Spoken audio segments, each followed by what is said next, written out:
They was praying that I fall off. Never stood 10 toes, never fall. Young nigga finna ball off. And it's still west side Pasadena, never finna fall off. Never stood 10 toes, never fall. Young nigga finna ball off.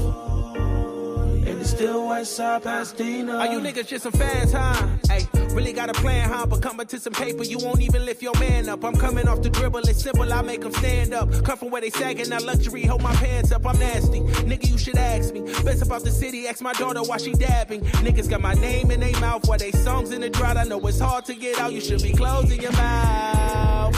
I told them only time would tell. They craving for attention. Guess these niggas didn't know me well. I say nada, don't reply unless it's about $1. Oh well, okay, ha ha ha ha ha ha. All these local ass niggas, just some local niggas. I'm doing shows overseas, they don't know you niggas. Hey, check the wristwatch, that's a rollie nigga. Really making mine off rap. I'm the only nigga. Fall off. Nigga. Stood 10 toes up before young nigga finna ball off. And it's still west side Pasadena, never finna fall off. Stood 10 toes, never fall, young nigga finna ball off. And it's still west side Pasadena. I'm the one from the pink house on Los Robles. Wasn't shooting, man, we really got it off the shoulders. And that's for real. And ever since they took away money, been in my fields. I really started grinding and winning, got me a deal. And now I'm paid up. The times that we was down, guess it been made up. Started doing numbers, now these little niggas hate us. So what? Set the bar so high that they can't touch. Really think it's jealousy, they mad that they ain't us. Hey, but fuck that shit, man, I'm Dina Rays, we'll set a blaze. And I don't give a fuck that you feel away. Word how you niggas feel, the worst way to kill a day. Focus on my paper, got direct deposit on the way. But hey, y'all can have the best in the city. I'm the best out this motherfucker, say it with me. Hey, y'all can have the best in the city. I'm the best out this motherfucker, say it with me. Fall off. Stood 10 toes, never fall, young nigga finna ball off. And it's still west side Pasadena, never finna fall off. Stood 10 toes, never fall, young nigga finna ball off. And it's still west side Pasadena.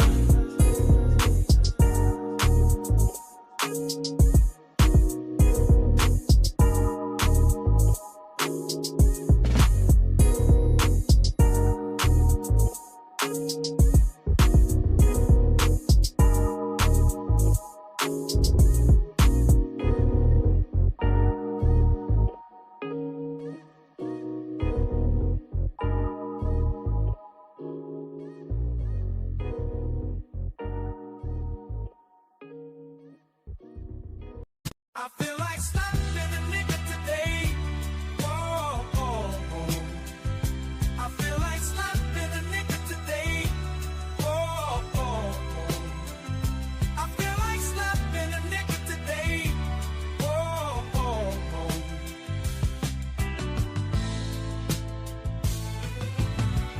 These motherfuckers on the road, where the hell they learn to drive? Jive turkeys at my job, about to get a cool, cold, mean five. Should've took the day off. Might slap my boss. My own damn kids pissing me off. As if I hadn't had enough. Chipotle, fuck my goddamn order up. I'm fed up, I'm fed up, I'm fed up. I feel like slapping a nigga today. Whoa, whoa, whoa. I feel like slapping a nigga today.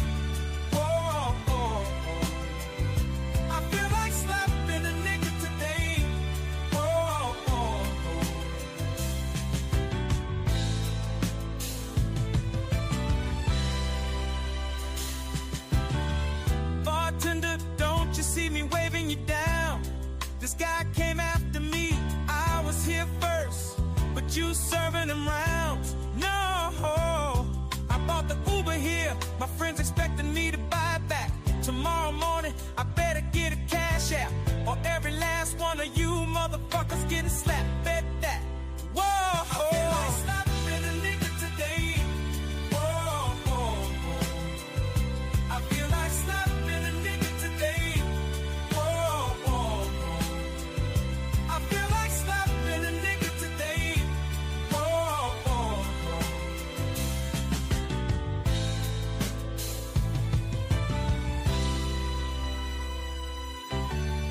Woke up this morning with these thoughts in my head.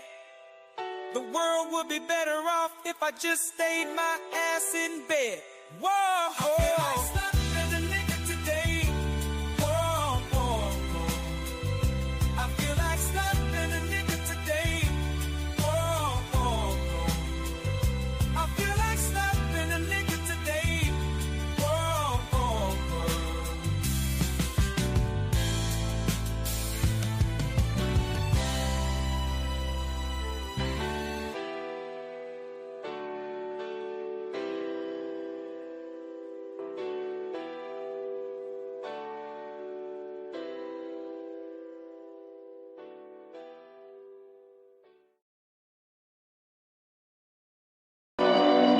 At some point, we all gotta come together. No. Yeah. Everybody got opinions. Let's talk about it. Communication is key. Let's build around it. We do this for the people. The people found it. Black love, stay strong. No way around it. We anti-genocide. We ride for the cause. Got love for our sisters and love for our dogs. Respect the young and elderly. You all been invited to be inspired. Come together. Better God violent. Gotta watch for the cops. Gotta watch for the ops. Gotta watch for the politicians that play with the odds. If you know, then you know. Plant the seed and it grows. Welcome to the show. This is what we know. This is what we know. This is what we know. This is what we know. Yeah. This is what we know.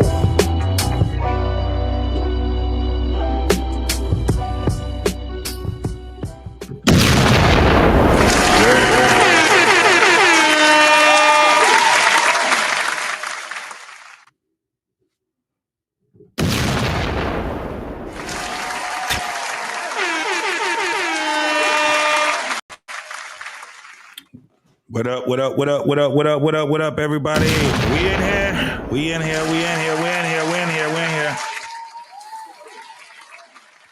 It's your boy JT once again, baby. We up in here, man. Black Man Unfiltered, JT, What We Know podcast is in the building.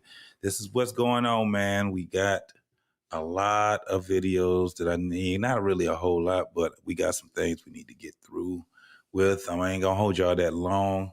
Probably for about an hour or two. And we're going to talk about a lot of this stuff that's going on right now, man. In this world that we call life this morning, you dig what I'm saying?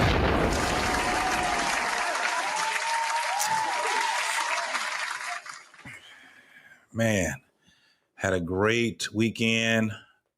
I just came back from my daughter's my grandson's graduation in Tennessee, and that was great. That was absolutely great, man. We had fun over that way. That's the reason why I didn't do last Wednesday. I didn't do last Wednesday because I was in Tennessee having family time. Now it's back to business. Out here on the Black Man Unfiltered simulcast with What We Know podcast. Love it. Hopefully we get some people to come on in here. Depending on how this is going to go today, whether I will have a panel or not. But I do have some videos that I want to react to. You dig what I'm saying? Hold on, let me see if I can get this up here. It is something going wrong with this thing here. Let's get it.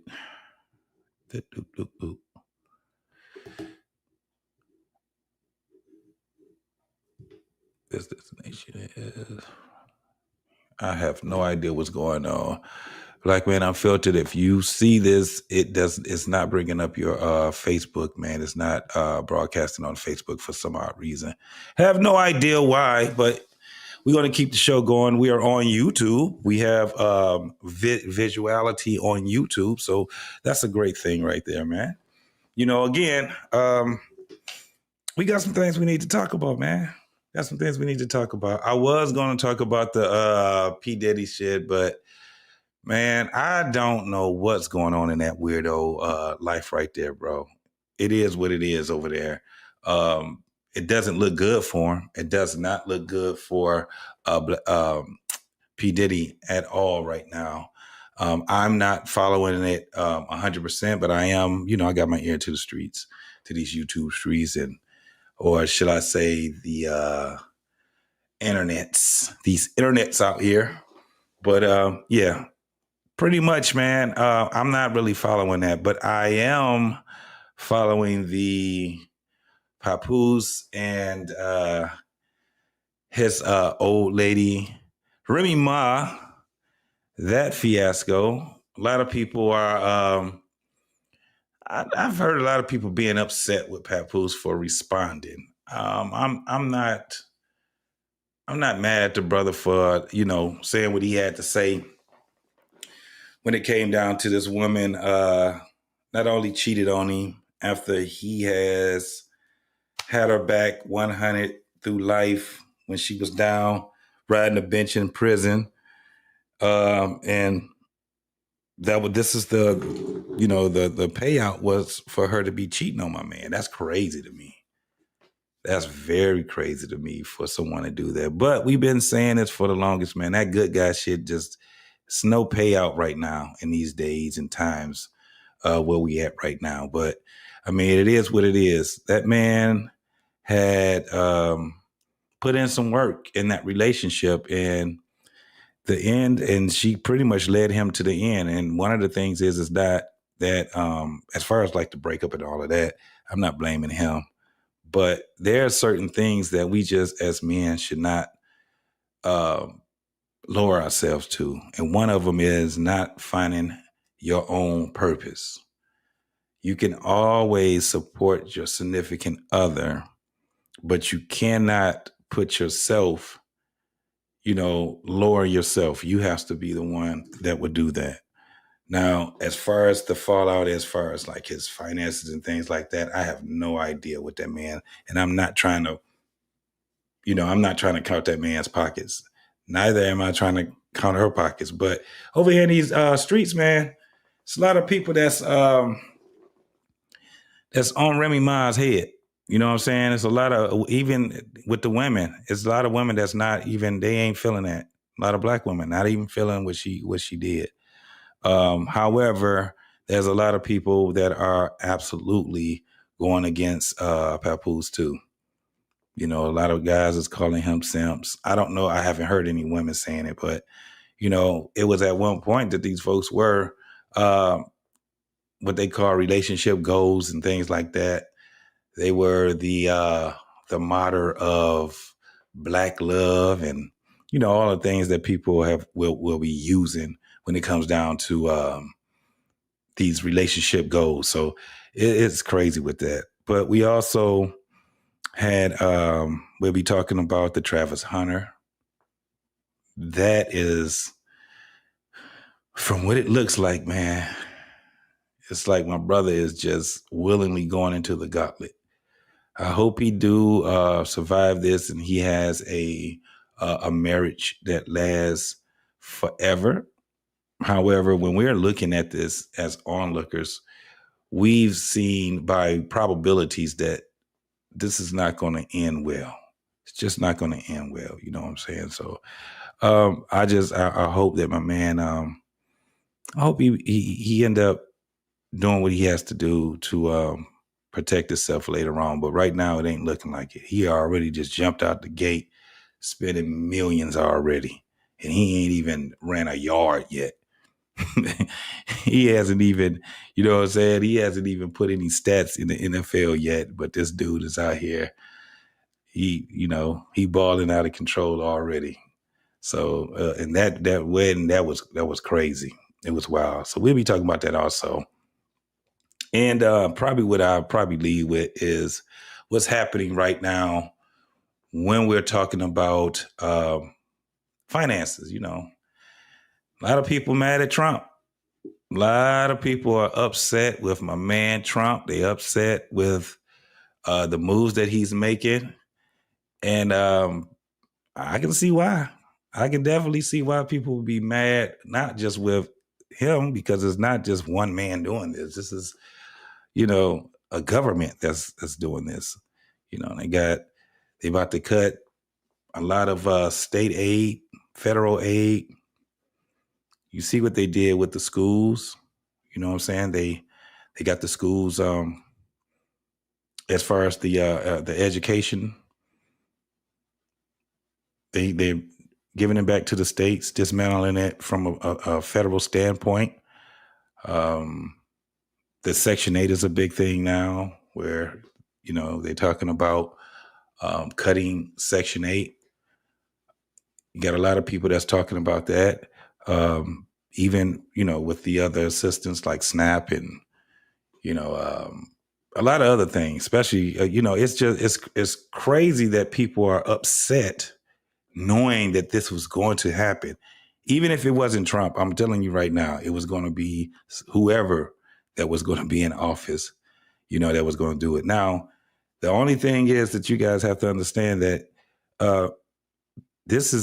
he only have 3 3.75 years left.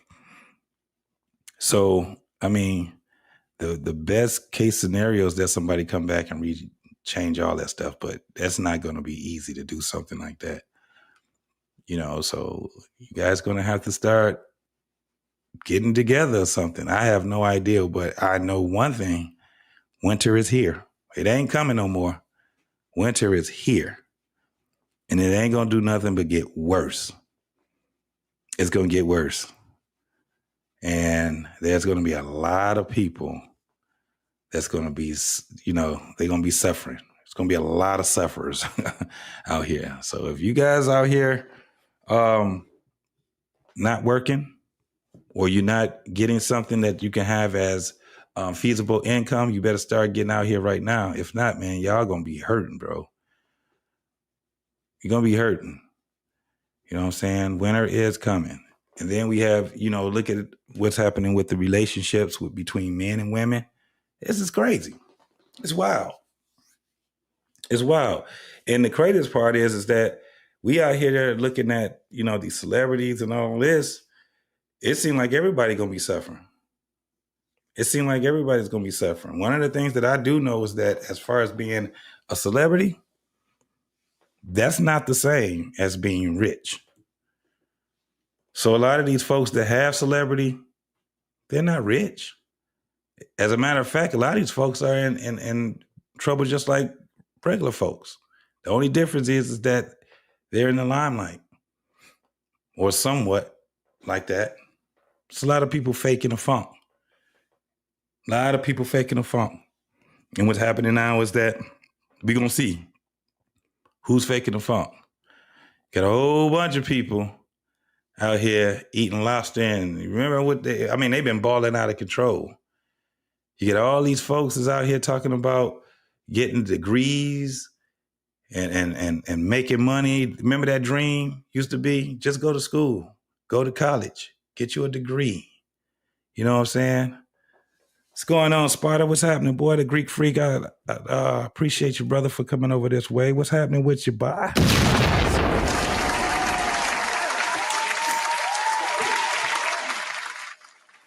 Yeah, but it's crazy. It's crazy to be out here and thinking that shit is sweet out here. It's not. I think we're here at a time where we're in trouble in each and every way, especially spiritually. Especially spiritually. Before I play the videos that I have up on the panel, I think I'm going to go and do some, probably get on IG. Let's see if we got some stuff. And I do, because I want to find one of the things that my man, or should I say the Honorable Farrakhan, let me see if I can get in here, had said. I got a couple of clips for him. And this is the craziest part. He's been saying this. The things that he's been saying, man, has probably been for about 5 decades plus. And now people are going to want to start listening to him. Well, let me see if I can go in here on IG and see what we can get up in here before we start doing it.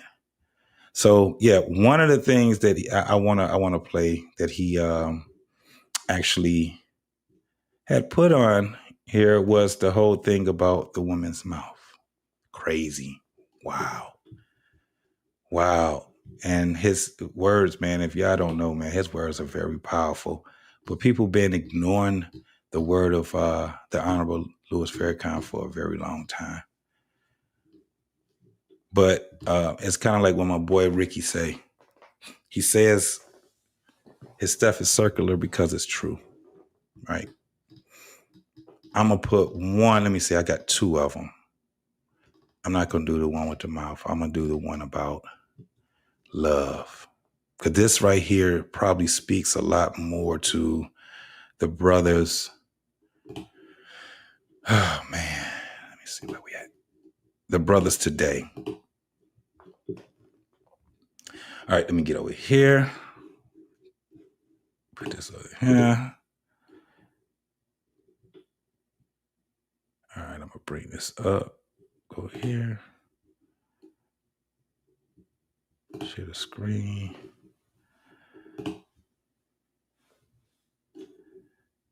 Share this. All right, here we go. Y'all check this out. Can y'all hear it? Y'all can't hear it. Should be able to hear it now. And when they change up on you like that, something has happened in the relationship. Oh, what did I do? What did I do, y'all? My mother used to have a saying, milk once sour, never sweet again. I don't know whether that's a good saying where love is concerned. You might want to talk to her. Okay, you guys can't see this. Tell her you've noticed these things. Hold up, swole You up. want to know what's happening. Let me go back.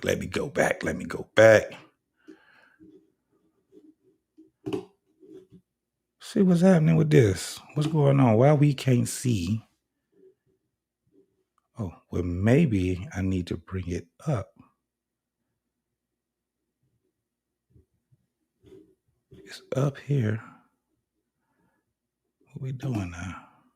All right, so let me unshare that. Let me go back here. Screen. Why didn't I?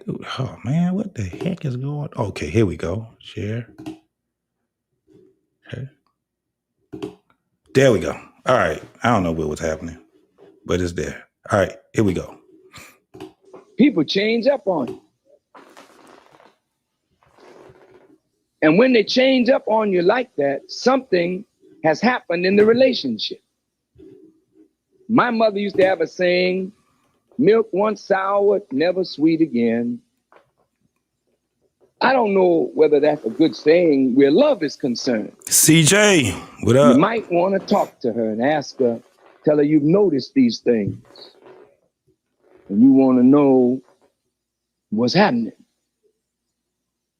And she might just tell you, I don't want you no more. And you don't have to say, what can I do? Time to move on. And I'm going to tell you, brother, it takes two to love. And when things start turning all the way around, you have to, if you can patch it, fine, but don't be no fool. If it's changed up on you, then there's somebody out there that will love you. People change up on you. All right, man.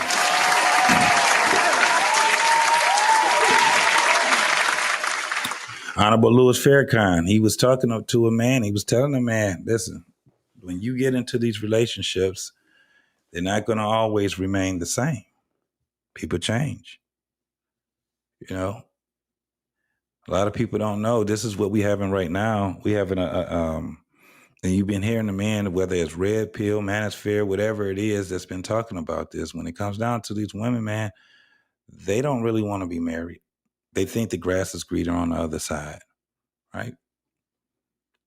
Can't say that it's not men, but why would we talk about the the smaller portion, right? We can see it real time about these women that change up on you.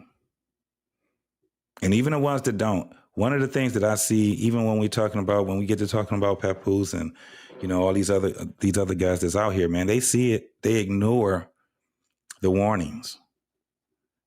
For some odd reason, these guys still go forward knowing that relationship is not going to be conducive to them.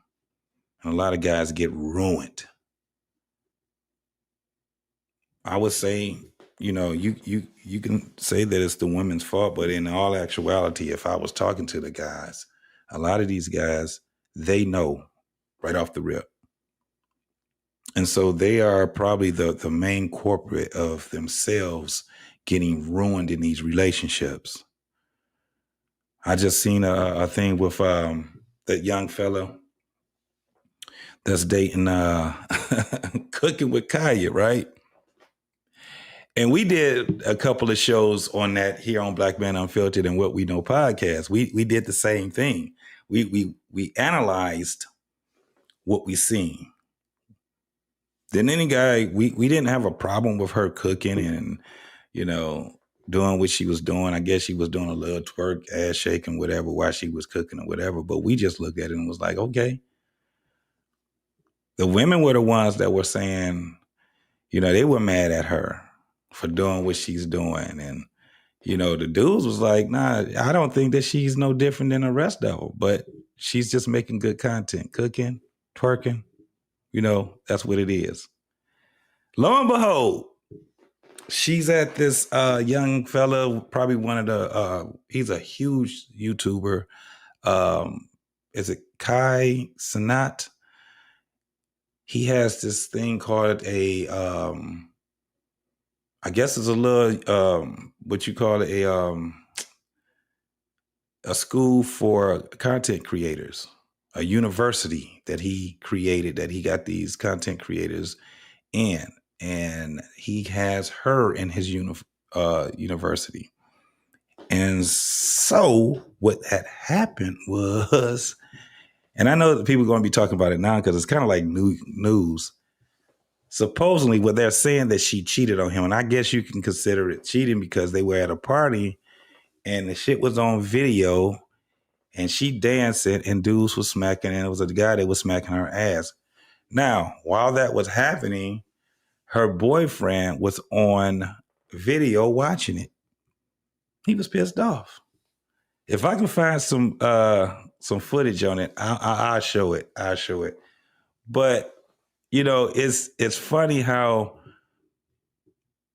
we think that people still should be, especially of this caliber, that they should be, I guess, loyal sexually. These young folks ain't trying to do that. They not trying to be loyal to each other. Everybody's screwing each other and everything right now. Like I said, it's all screwed up right now, but they can't see it. But us as older folks, we can see it. We can see where the problem is, but we know where it starts at too. So we got to be honest with that also. I mean, when you're talking about the things that's happening right now, I have no idea how people can even try to even be in relationships now if they ain't been in one in a while. How do we talk to the younger folks about relationships when a lot of us have been in messed up relationships too? And the ones that haven't, it's kind of like our voice is falling on deaf ears.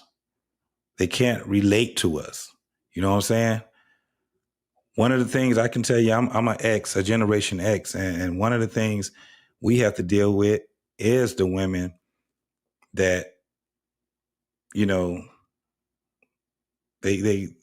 don't know what they want. And my generation was the generation where, divorce was at an all-time high. The only thing that saved the stats, and probably still is the not the silent generation, but the baby boomers. And they didn't have it as good. They didn't have it that much better than us. Probably just a little bit better. But we in a generation, ain't nobody trying to get married. Ain't nobody even trying to have real relationships. know what I'm saying? But I got another one that I want to show you guys also before we get into the other videos where you had Minister Farrakhan talking to the ladies. And this is the craziest thing. His videos are kind of like timeless, man. You can't tell when he actually did these speeches.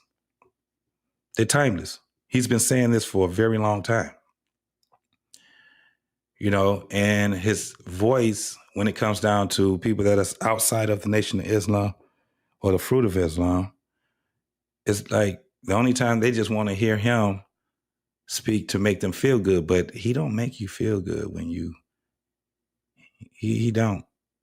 He tells you exactly how this is supposed to go. Watch what I mean by that.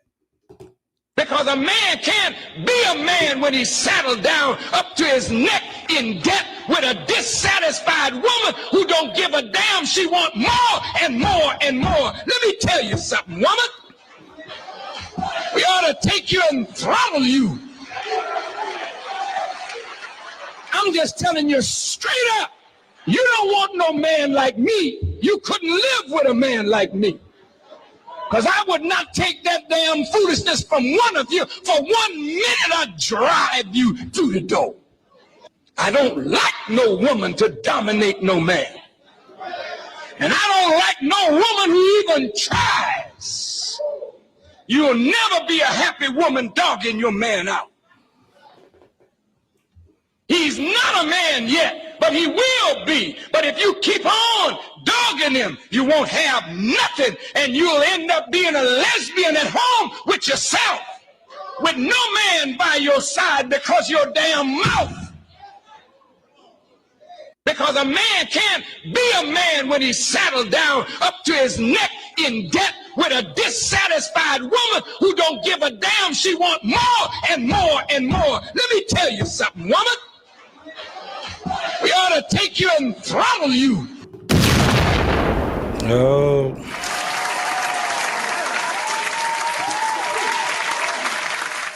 Yeah, buddy. Yeah, buddy. El Cheapo, what's going on, baby? What's going on? How are you doing this evening? What you walked into? You walked into the Honorable Louis Farrakhan scolding his people. Have no time. I don't know the timeline of that, but that's what he was doing. But basically, what it is that when that man speaks, he doesn't just speak to one group of people. Now, when it is time for him to speak to that one group of people at that time, he would definitely tell you what you need to hear, not what you want to hear. It doesn't make you feel good. And it's funny that if you listen to Louis Farrakhan and then you go and listen to Jennings, you're not going to feel good if you've been, going through life crazy and wild. They're not going to make you feel good, and that's women or men. These guys, they kind of stand on it. I've yet to have seen anything that these guys didn't stand on when it comes down to how they live their life and how they go and they preach the word. So out of all the years that I've known Louis Farrakhan, I've yet to have seen anything that come out as a scandal or anything like that. You know what I'm saying? So, I mean, he speaks to us, and I'm telling you, if you guys have never, ever heard some of his sermons, if you never heard I like to call them sessions, because the thing is that if you never, ever, ever been at a point where it's something that can inspire you to do better, I'm telling you, him and Jennings, they got a couple other people that are really, they're 100%, but those two guys right there, man, it's something different. So let's go ahead, y'all. Let's get into this thing. The first thing that I do want to talk about is this thing about, and shit is getting me tired, but this is the last time I'm going to speak on it, with Papoose and Remy Ma. So instead of going, I actually pulled this one from, I think my girl Mona D, her podcast, where she was saying that Tasha K warned y'all what was going to happen. But it's wild. The craziest part is this relationship, me personally, seeing it unfold, I'm not surprised. I think what made me get to the point where I was just like, yeah, it's just a matter of time with those two was when she had the podcast with Joe Budden. I remember her and Joe Budden, they were, man, he made more sense than her. And then there was another girl. I can't remember what the other girl was. He made way more sense than them. Although it's a lot that I disagree with Joe Budden on, it's a lot of things that I can agree with him on too. At times he makes a lot of sense. A lot of times he makes a lot of sense. But Joe Budden is also one of those dudes that is, he's pretty much he's an irritant, right? He's an irritant because sometimes he just go off and he kind of reminds me of what's the comedian name? Williams, Cat Williams. He kind of reminds me of Cat Williams. He be right on a lot of things, but man, when he wrong, he just be dead wrong. But you know, that was one of the things where with her, I was just like, she don't make no sense when she talk. And then she was kind of like a bully. Like the dudes that they used to have, the people that he used to have as guests to come on there, they didn't want to get, didn't want to ruffle her feathers or whatever it was. So they, a lot of people didn't speak their mind. The only person that actually spoke his mind was the homeboy, Joe Budden. He was the only one that spoke his mind because they got into a couple of arguments and stuff like that. And shit unfolded on their podcast. I can't remember the name of the podcast. Does anybody remember the name of the podcast? Put it in the chat. But it was crazy when they had it. Also, what was another thing they had? Got me to a point where I was just like, yeah, that shit ain't gonna work. Just the whole thing of who she is. She's just, it's like a dude. It's like, dude, you with a dude. And she's rude. She's very rude. And he was cool with it. Like, it was like, I don't think he had anybody that was in his corner that was actually telling you, maybe he did. He just went against it. But I'll show you what I'm talking about right here, man. Let's go ahead and get into this. All right, let's go. So like one time I'm in the studio with him. Yeah. And she come in the studio. So when she come in the studio, she like, yo, turn that shit down. You know what I mean? She wilding the whole room out. She throw her foot up on the motherfucking desk. I don't put my foot on y'all shit. She throw her foot up on the motherfucking desk. She said, turn that shit down. Blowing smoke. I'm sitting there. I'm like, what the fuck? I ain't never seen nobody handle Slay like this. And look how she's looking.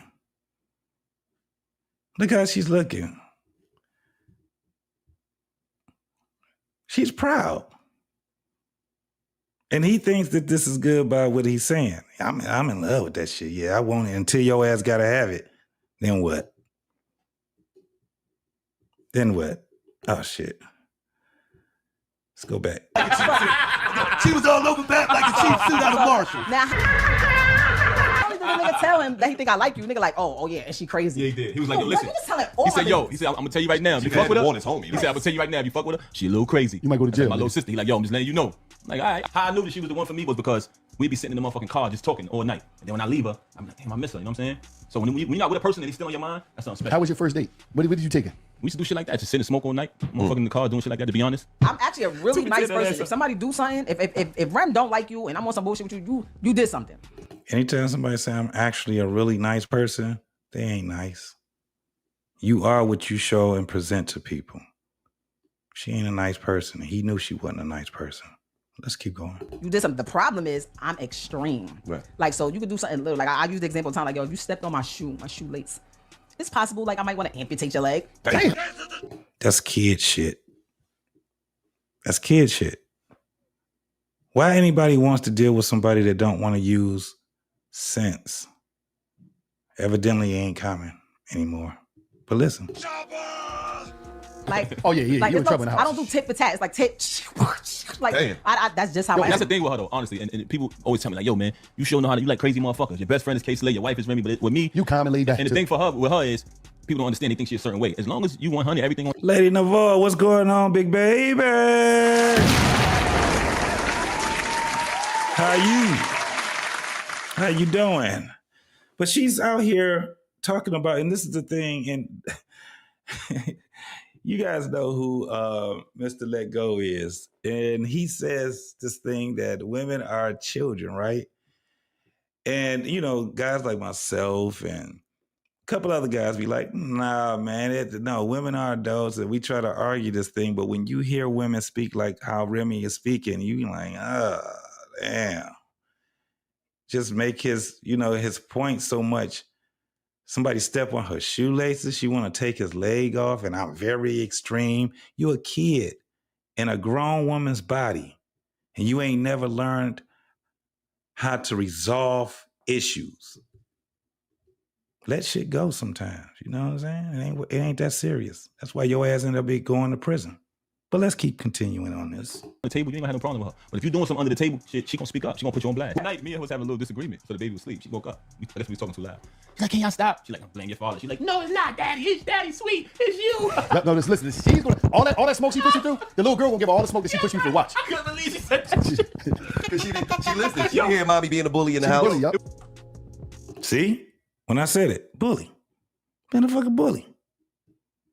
And he thinks that that's cute. He out here bragging about that. And you know this can't be that far away because Wallow and Oh Boy, they just recently had their podcast.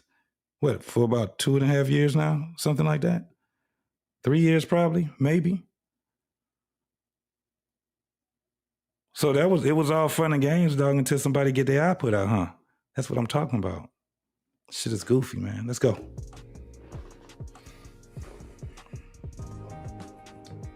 Your happiness is the most important part. As long as you're happy, I'm happy, and that's it. Today marks 1 year since Remy been released from prison. I can't even explain to you how much I cherish these moments I'm spending with my wife because she's been through a lot, and I watched her suffer for a very long time. You're early. One time. Hey, baby. Are you all right? Yeah, what's this? I bought you something. It don't feel heavy enough to be a Chanel bag. You got enough of those already? Count it? Sure. What do you got, so? Read the card. For my lovely wife, my gifts are usually materialistic, but this time it's a fantasy. Hopefully next year, this will be our reality. Now you understand? Remy made it clear that she doesn't just want to work. So in my eyes, this may be the perfect time for us to have some babies. Pap is more than anything I could have ever asked for in a man, in a partner, in a best friend. The more I want. So this was on the Love and Hip Hop, I think. Yeah, this definitely with Love and Hip Hop because everybody got that same damn wig. That's the Love and Hip Hop hair hat. You can tell by the lighting and all of that shit. Shit is goofy, man. Let's go. To do than to make my wife happy and have her dream wedding come into reality. So today I'm taking the Queen of New York to the only place suitable for a dream wedding, a castle. Oh my gosh. Yep. Did I tell you I love you today? Getting Pat to agree to the wedding is one thing, but him bringing me here, beyond my wildest dreams. No matter what life throws at you, prison, hardships, love conquers everything. I think you're the most beautiful person I ever met. I'm glad you're home. My queen. We waited a very long time for this day. I knew since the first day that I met you that you was gonna be my husband. The love that I have for you, I can't describe it in words. I feel like I owe my whole life to you. You're the reason that I'm able to be living here and be the person that I am today. When I felt like I was dying, you kept me alive. And I can never repay you for that. I love you forever. She right about that. You could never repay him for that, and you never did. The payment that you gave him was, I screw around on a goofy ass nigga. That's the payment you gave him. But let's keep going, y'all. Let's go. Oh my God.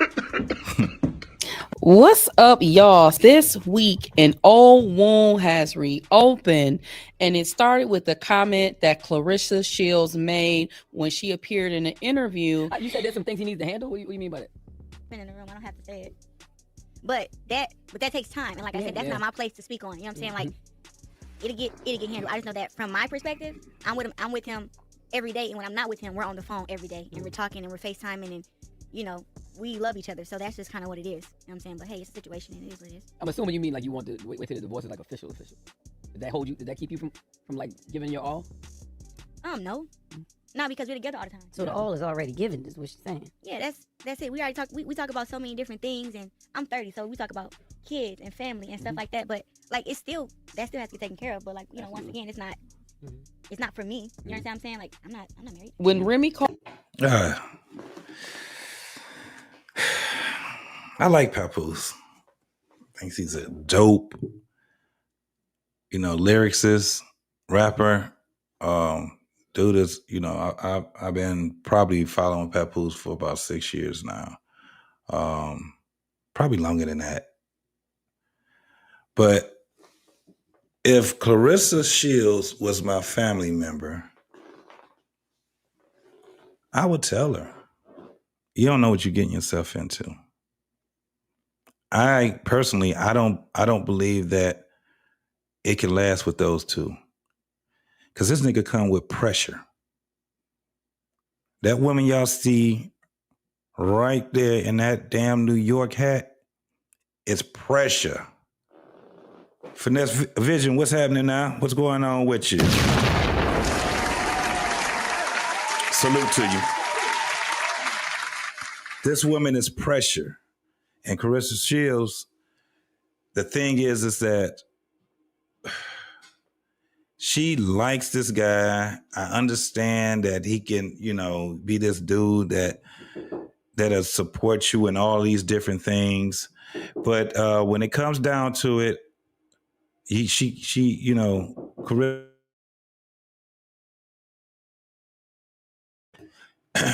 but I think that she's doing herself a disservice. I think she's doing herself a disservice. But on the same token, it is very difficult being in the limelight and also dating someone that is a celebrity. It is very difficult. And it shows that there's very few people that have long-lasting relationships. And especially something that is high profile now. And this is high profile relationship now. So when it comes down to it, I wouldn't have, like, she's young enough to be my daughter. I would not ever want my daughter to be in this situation right here. I don't. I really don't. What's going on, Champ Talk Reactions? What's happening, boy?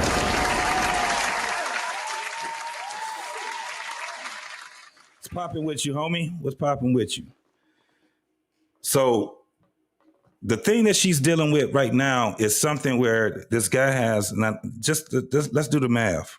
So you have this guy that's 47 years old, 17 years older than she is. He's not divorced yet. He's married to a woman that now it ends in a tumultuous relationship. It still has to be a relationship that they have because they have kids together, but it's tumultuous. And right now he's at war.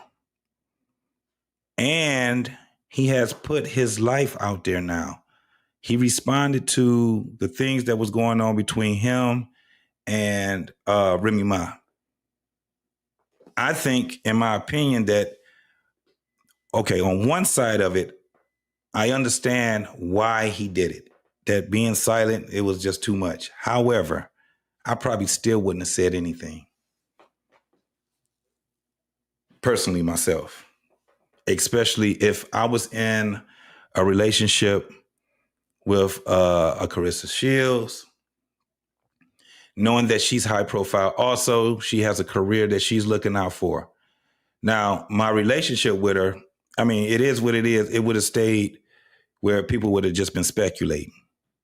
All that video ops and photo ops and shit like that, I wouldn't be doing none of that shit right now because I haven't tied up all the things in my past. And that shit is going to bleed over into the relationship he has right now with Clarissa Shields. And so what happens now is it puts pressure on their relationship. Now, maybe she can weather the storm. You know what I'm saying? I don't think he's a type of dude that's going to leave her. But this is the craziest part about this right here. His relationship with Remy Ma is very high profile. That relationship he has with Remy Ma has went from we've been together doing all the things that we do, that lovers do, to the point of I'm about to sue you, I'm about to sue you. He's broke. She's, you know what I'm saying? All these different things. I don't want my girl to be involved in none of that shit. Then they got to deal with child support or child custody or whatever it is that they got to deal with. If I was going to be with her, I would have just left it for people to speculate. And I try to keep her as far away from that shit, right? And that probably would have been my reason for not responding. That would have been my reason for not responding. And I would have just, if I did respond, basically it'd have been through the courts. We already understand that you can't text. What I'm gonna text you for? So you could put it on IG? So people can, go and give whatever. No, everything would be through a handler. Every communication that we would have will be through a mediator. That's just how you have to deal with it. And I don't think that he's if he keeps responding, I doubt if he keeps responding, if he wants to maintain that relationship that he has with Carissa, he's going to have to, dead this shit. I don't know how he's going to do it, but he's going to have to do that. But with her, Carissa Shields, I'm telling you, I don't think you're making a good decision. There was a lot of people that was talking about he may go back to Remy Ma, right? That's a big possibility. You can't count that shit out. You can't count it out. It all depends on what that type of, what type of guy he really is, what personality he has. How hurt was he and how did it affect him? And the only way you would know that is if him, by yourself, behind closed doors and shit like that. Because he done cried and all that shit. Oh, maybe he didn't. I don't know. I have no idea. But these type of relationships are messy as shit. And as good of a guy as he could be, he's in some shit right now.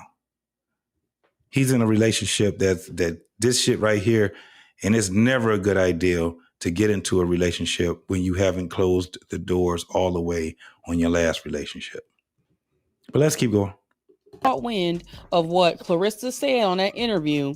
She got on IG Live and she had a lot to say about not just Clarissa, but Papoose too. She accused him of cheating, being controlling, and more. I told them, tell your current come up. That's what it is. Tell your current come up. Don't say nothing about me. Maybe not even say nothing about you until shit is what it is. Our people being truthful. Truthful? People will cry if they knew the truth. Like literally cry. Nobody tell me, oh, you fumbled it. It's so funny. White people like, you had a good husband. He's only had one wife. The only person that can tell y'all if he's a good husband or not. And when he was, I told y'all that. When it's not, when it wasn't, I ain't say nothing. Oh, everyone looks so much. Yeah, I would have let her crash out. I let this woman crash the fuck out. She could say whatever she has to say. I would have just let her crash out because that's basically what she's doing. He hit me. All the negative shit she can say now because she knows that it's over. That shit is wild to me.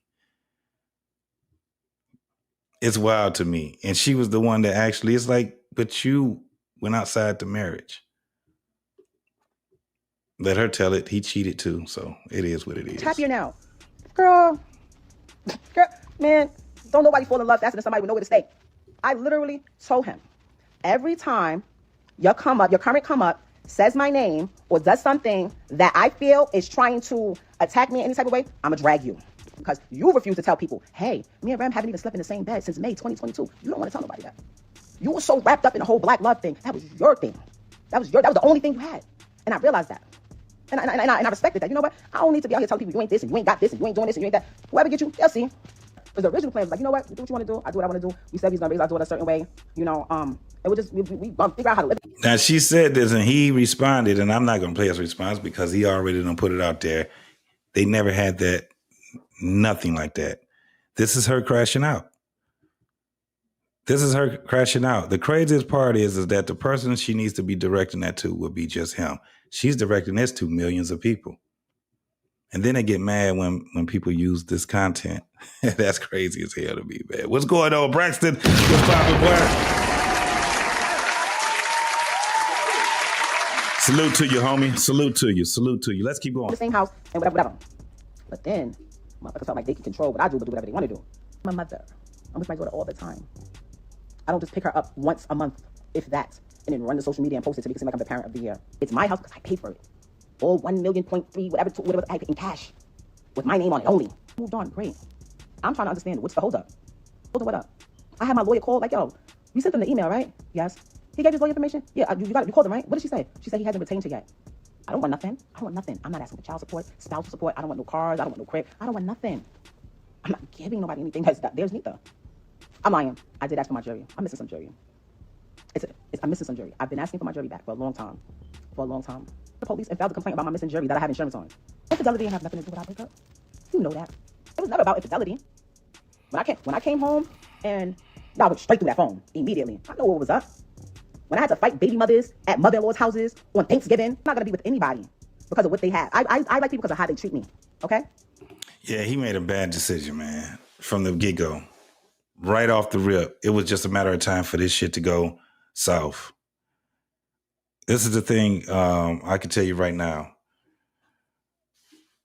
Brothers, stop going for the woman that is out of your range. And what I mean by that is, if she can't be nice, it doesn't even seem like she can do nice shit. She is so indulged into this whole like tumultuous way of living, fighting, shooting, cussing people out, all kind of crazy ass shit. And so that it makes me wonder what type of guy he is. It makes me wonder if he actually is, you know, with people giving him his accolades on.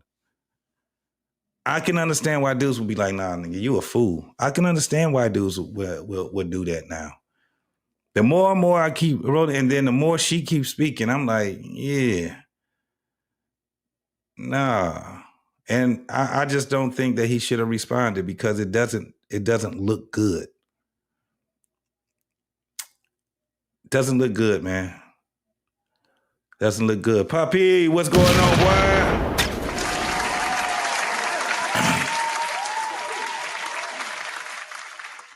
I feel you, homie. I feel you. I understand, my guy. Most definitely. I'm glad you came over here. You're listening. Just talking about this same shit we've been talking about for what, a week and a half, 2 weeks now. But I'm starting to get my thoughts together when it comes down to this thing with old boy. I dropped the link for you if you want to get on and speak on this also, bro. Because I know you got shit you want to, you like to say on these panels also. So I'm gonna drop the link for you. I already know you out there getting that money. I already know. That's what's happening. But Poppy, what I'm saying, man, I'm just going over. I'm really thinking about this shit with old boy now, and I'm like, from the get-go, he knew what type of woman this was. You know what I'm saying? He knew what type of woman this was. So it gets me to start thinking, what kind of guy is he really? What kind of guy is he really? You know what I'm saying? To even pick this type of a woman. I never myself, I just never seen Remy Ma as the type of woman where a dude can be like, yeah, I'll wife you. Nigga's a screwer. But as far as making her a wife and all of that, even the whole thing of her ass going to jail for shooting her friend, and she already, like, I don't know how much you heard of this, she already explained the type of person she is. She's basically a fucking kid, a grown-ass kid. If you step on my shoelaces, I'm very extreme. I want to take your whole leg off type shit. I'm like, what kind of nigga is you? You want this type of bra right here? She'll keep you getting into fights and shit, shooting niggas. She'll have your ass in jail, my dude. Dig what I'm saying? So let's keep going. And if I'm with somebody, they treat me great. Another thing, I'm like, oh, she was held down while she was in jail. I was who I was when I went to prison. My royalty check still came in. I gave power of attorney so that they could write checks and go on my account and do this. I was buying Christmas gifts. Yeah, this is a cautionary tale, bro. She can't even say, yeah, he did hold me down.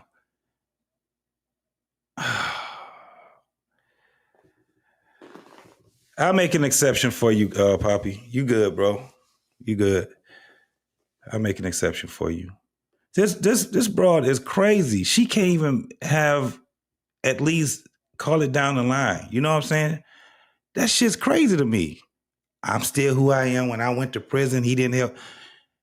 Bitch, he moved closer to you. And visited your ass. That's crazy what she's saying. Man, if I was him, I would have just let her crash out. I wouldn't say shit to her. Not just for my son, for 3 other children that I was still getting to know, paying rent in a house that I paid rent in at least 3 different apartments that I never. You was in prison. Paying rent and all that shit wasn't happening. You couldn't make no damn moves and your ass was in prison. He was helping you make those moves. Goddamn convict. I've seen a day in my life. And you know what I came home to? Yeah, shit. I had $1 when I came home. I'm not gonna be with somebody because they take care of me. I'm not because they can take care of me or because they have money or because they have fame. I'm going to be with the person that is good to me, that opens my door, that sees that I'm stressed out and going through something and goes and buys me a little bracelet that says, "You got this," engraved in it. And now Tasha K reposting all of her throwback clips of when all of this stuff started to surface. And she was basically like, look, I already had a lot of this tea. And so we need to discuss this. So let's walk through what was said. Look at this clip here where it says, Wino questioned why Remy Ma is exposing Papoose now if they've been separated for years. Thank y'all for watching. Like the video, share, as well as subscribe to the channel. A few things. All right, Tasha, did you see when Easy went live right before you did your live? He went live. No, he went live talking about some things in there, and one of the things he mentioned was they was already separated for 2 years, so he don't feel like he broken up anything. Niggas done already split up already. Like motherfuckers was living on. Like, okay, so for 2 years, y'all been messing, and she's been living in the house with her husband. Why is she acting out then if y'all been together the last 2 years? This man for 2 years, but you're in the same household. And then if, you move your way, Pat doing his thing, and you now with Easy, why acting out now? Like, I don't understand. She wanted Papoose back. Papoose leveled up. She didn't think Papoose was going to level up. And this girl got bags. Remy is out here alleging that they were renovating a pool, and Papoose allegedly jumped on her while the workers were there watching her get her ass whooped by Papoose for. Black man. What's going on? Damn, get up. What's happening, Black Man Unfiltered? BMU, what's popping with you, boy? What's popping? What's popping? All right, man. Listen, that was pretty much. I don't like Tasha K, so I don't even want to go because she's terrible with her gossip, man. You dig what I'm saying? She's very terrible with it. It's crazy, man. It's a lot of this shit is just, for one, it's all redundant right now, and like I said, the thing that I have now with Papoose is that I'm trying to see what kind of nigga this dude is. I ain't trying to, and I wasn't at the beginning where I was just like, okay, the man did what he did and he got what he got, but he did this shit to himself, man. Let's keep it a beam. He did this shit to himself. This wasn't like this broad had changed up on him. And you know what I'm saying? It's not like she had, you know what I'm saying? She was just pretty nice woman when he first got with her and all this shit. They were already saying what happened at the beginning. Look, listen to what they were saying. Like one time I'm in the studio with him, and she come in the studio. So when she come in the studio, she like, yo, turn that shit down. I mean, she wilding the whole room out. She throw her foot up on the motherfucking desk. I don't put my foot on y'all shit. She throw her foot up on the motherfucking desk. She said, turn that shit down. Blowing smoke. I'm sitting there. I'm like, what the fuck? I ain't never seen nobody handle Slay like this. I mean, but later on, they got the brother-sister relationship, so that's what it. So this bitch comes into a studio talking about turn that shit down. Nigga, you seen that. This is what you wanted to marry. This is what you want to marry. And this is like, look how she's looking. She knows this nigga is bigging her up on this shit. Oh, dog. I kind of like, I'm taking back a lot of the shit that I was saying at first. No, nigga, you got what you got. I'm telling you right now, and if Clarissa Shield was my damn niece, daughter, whatever, I'd be like, run from this nigga. Run from him. This nigga, he sleeps with the fucking wolves. The hyenas. This nigga is a hyena man. I'll be like, nope. Let that nigga go and find somebody else. Was, but she just wound the room. I'm like, ooh. Every time he tells a story, I just feel like it's really dramatic. And because like, I'm Remy Ma, people talking to Mike. I sit back. I'm like, oh, I like her. You know what I'm saying? One day Slay hit me. He's like, yo, man, Remy want to do a song with you. So I'm like, oh, word? He's like, yo, I think she like you. Option number one. So now let's stop you right there. Look, She was all over you like a cheap suit. She was all over back like a cheap suit out of Marshall. Now, how did the nigga tell him that he think I like you? Nigga like, oh yeah, is she crazy? Yeah, he did. He was like, yo, listen. You just telling all He said, my yo, niggas. he said, I'm gonna tell you right now. If you fuck with her, he said, I'm gonna tell you right now. If you fuck with her, she a little crazy. See, he was already warned. K Slay, rest in peace to my homie K Slay. He warned him. This nigga still, this is what I want. I like the hyena in the window. How much is that doggy in the window? My little sister, he like, yo, I'm just letting you know. I'm like, all right. How I knew that she was the one for me was because we'd be sitting in the motherfucking car just talking all night. And then when I leave her, I'm like, damn, I miss her. You know what I'm saying? So when you're not with a person that he's still on your mind, that's something special. How was your first date? Where did you take it? We used to do shit like that. Just sit and smoke all night. Motherfucking in the car doing shit like that, to be honest. I'm actually a really nice person. If somebody do something, if Rem don't like you and I'm on some bullshit with you, you did something. You did something. That's bullshit. That's bullshit. That's what I'm saying. She would sit back and a lot of these women would do that. They would justify their behavior, their childlike behavior. Nigga, you didn't get the picture when she shot somebody over $3,000 it was a friend of hers. Supposedly a friend. You didn't get the picture then.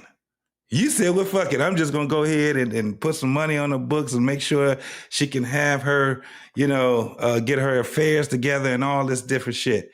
And after that, you did all of that shit. She's like, nigga, I've been like this. You ain't really did shit. That's what she's saying. That's what she's saying. So when it comes down to this dude right here, I'm leaning on the side, black man. I'm leaning on the side, brothers, that this nigga is what they call a textbook simp. The more and more I think about this shit, I'm like, hell no. He ain't the victim, homie. She ain't either. But he ain't the victim. You knew exactly what you got. You were warned a long time ago. You were warned a long time ago. Problem is, I'm extreme. Right. Like, so you could do something little. Like, So the problem is she's extreme. I use the example of time, like, yo, if you stepped on my shoelace, it's possible, like, I might want to amputate your leg. See? Childlike behavior. And when you have dudes like Mr. Let Go saying these women are children, the more you keep hearing this type of behavior and they justifying it, you be like, well, maybe he's onto something. Maybe he's right. But it is what it is. It is what it is. Like, oh yeah, like, you're in trouble. So let me move forward. Let me see if we move forward to go, because I wanted to get past the Tasha K shit. Let me see if it was anything else. All of this shit is Tasha K shit. Okay, so let's go here. Let's go here. Him, I think he was responding to your face. Like, I've never seen that before. Like, when you get ready to drag your boss, you get ready to quit. But in her business, you drag your boss, you get some pussy. Get some pussy. So I was just like, when I saw her side dude, her Temu version of Papoose, dragging her during his ciphers, like, because, he would do a battle rap, he was dragging her, he was standing right there. And he was saying that he had took her from Papoose and he hit the bitch and everything. And she stood there and let that little boy that she was paying with dollars and pussy to drag her on a job she employed him at. Damn, she is telling the truth. She's talking about old boy that, oh shit, listen y'all, just listen to it. This shit gets wild. I think he a pussy for real. We call this nigga Geechee Gossip, because we already know what he gonna do. Trending topics, Remy Ma shit, Papoose, Hurricane Dude, why ain't go live shit. Probably a Philly angle that's nonsense, a gun title angle, need to stop it. Right. I'm a drug dealer, I got behind rock to make a profit.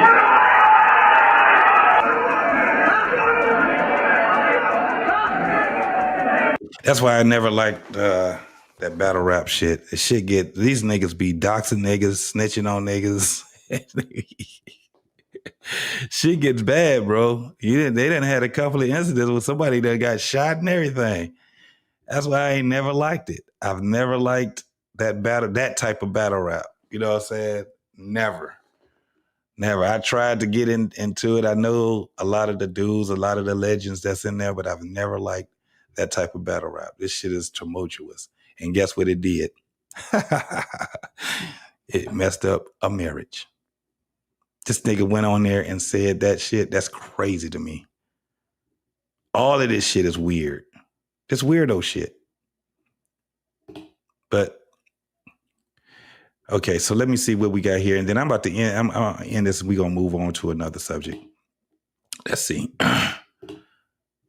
And be out with him, hanging out in the public with him.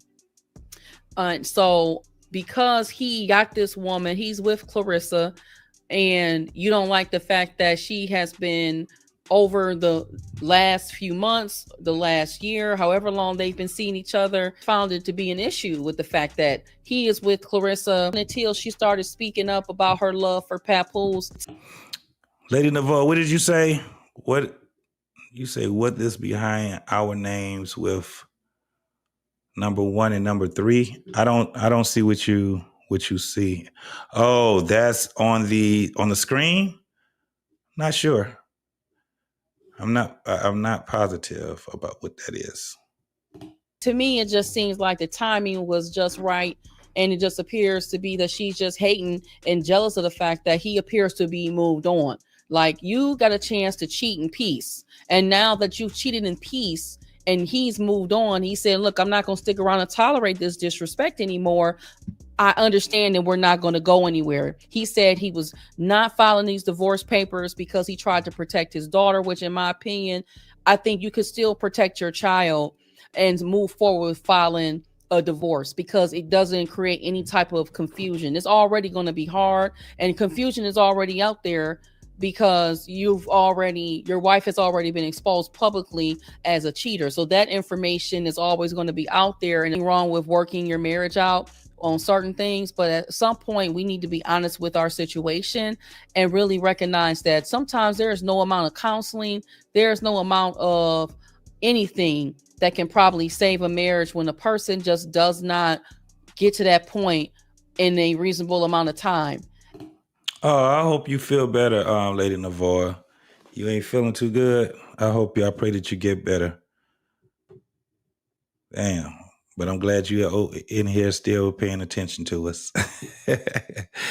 Oh, man. And as much as he wanted to maintain this image for Black love and positivity, it's not worth your sanity and your peace as a man. He needed this situation to put the fire, under him to file the divorce papers and to get all of that going, especially if she appeared to not be putting forth any effort as well, which she said that she did her part, and then she want to say he didn't do his part. But I do know that he posted those receipts that he did file. To be honest, I don't really want to hear either of them speak about each other, because when it's all said and done, you all are still parents to children, or at least have one child that you share together, and she's still young. We're talking about a 6-year-old beautiful little girl, and she needs both of you all to be able to come together amicably and to parent your daughter together.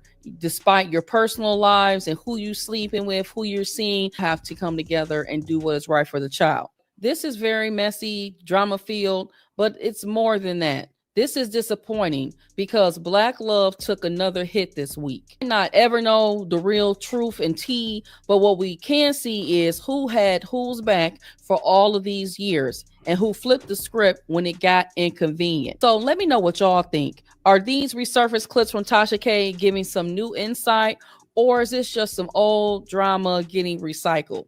If you've made it this far, don't forget to like, comment, and subscribe for more commentary. Until the next video, peace, y'all. 45 years old and you on here arguing about some shit you fucked up. Yeah. Because I'm not gonna lie, it don't matter what receipt you put out. We're not gonna see Pap the way you Pap. Even if you say what you're saying is true, we're not gonna see him the way you see him. Just like they say Diddy is trafficking, was trafficking or whatever. We ain't see no trafficking. We don't know nothing about all that. We just know take that. But when he did what he did at that elevator with that girl, we saw that he was a monster then. It was in our face. It was a shock It was a shock, but it was in our face. We saw it. You put it in our face that you was messing around with the lane.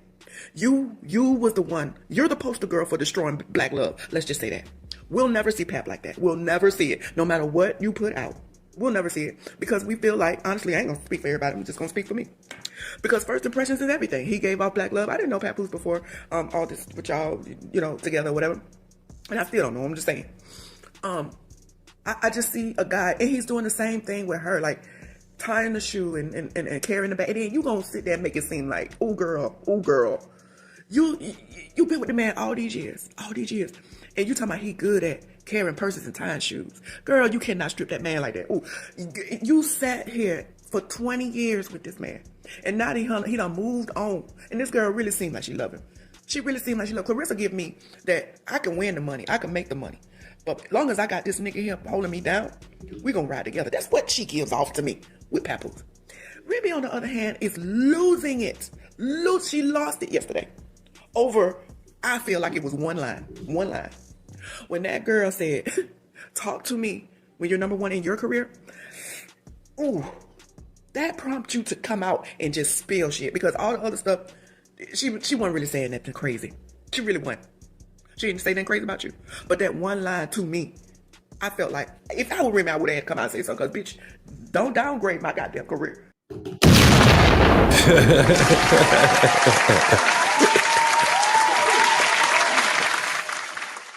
7 a.m. What's happening? What's going on? What's popping with you? Yeah, he held it down, but man, hold on. I'm gonna bring my boy up here, Poppy. Blanco in the building. Let me get him up there, Poppy. What's going on, boy? Yo, what's good, family? Shit. Can you hear me good? Up here talking this shit, swallowing spit. That's basically it. Yeah, I can hear you, homie. What's popping with you, bro? Yeah, man, I'm trying to be rich like you, man. Let me hold something. Nah, you the one with the money, homie. I'm trying to get like you. What's popping with you, boy? Listening to you, man. Good stuff, man. Yes. Yeah, so what you got to say about it, bro? We've been talking all weekend for 2 weeks, bro, about it. I didn't had all kind of different extremes, but I'm coming to a census now, man, of something different now. A little bit different anyway. But go ahead. What you got to say about it, bro? The thing with hold on, give me 10 seconds. Hold on 1 second. Okay. All right. Well, Poppy is over there, man.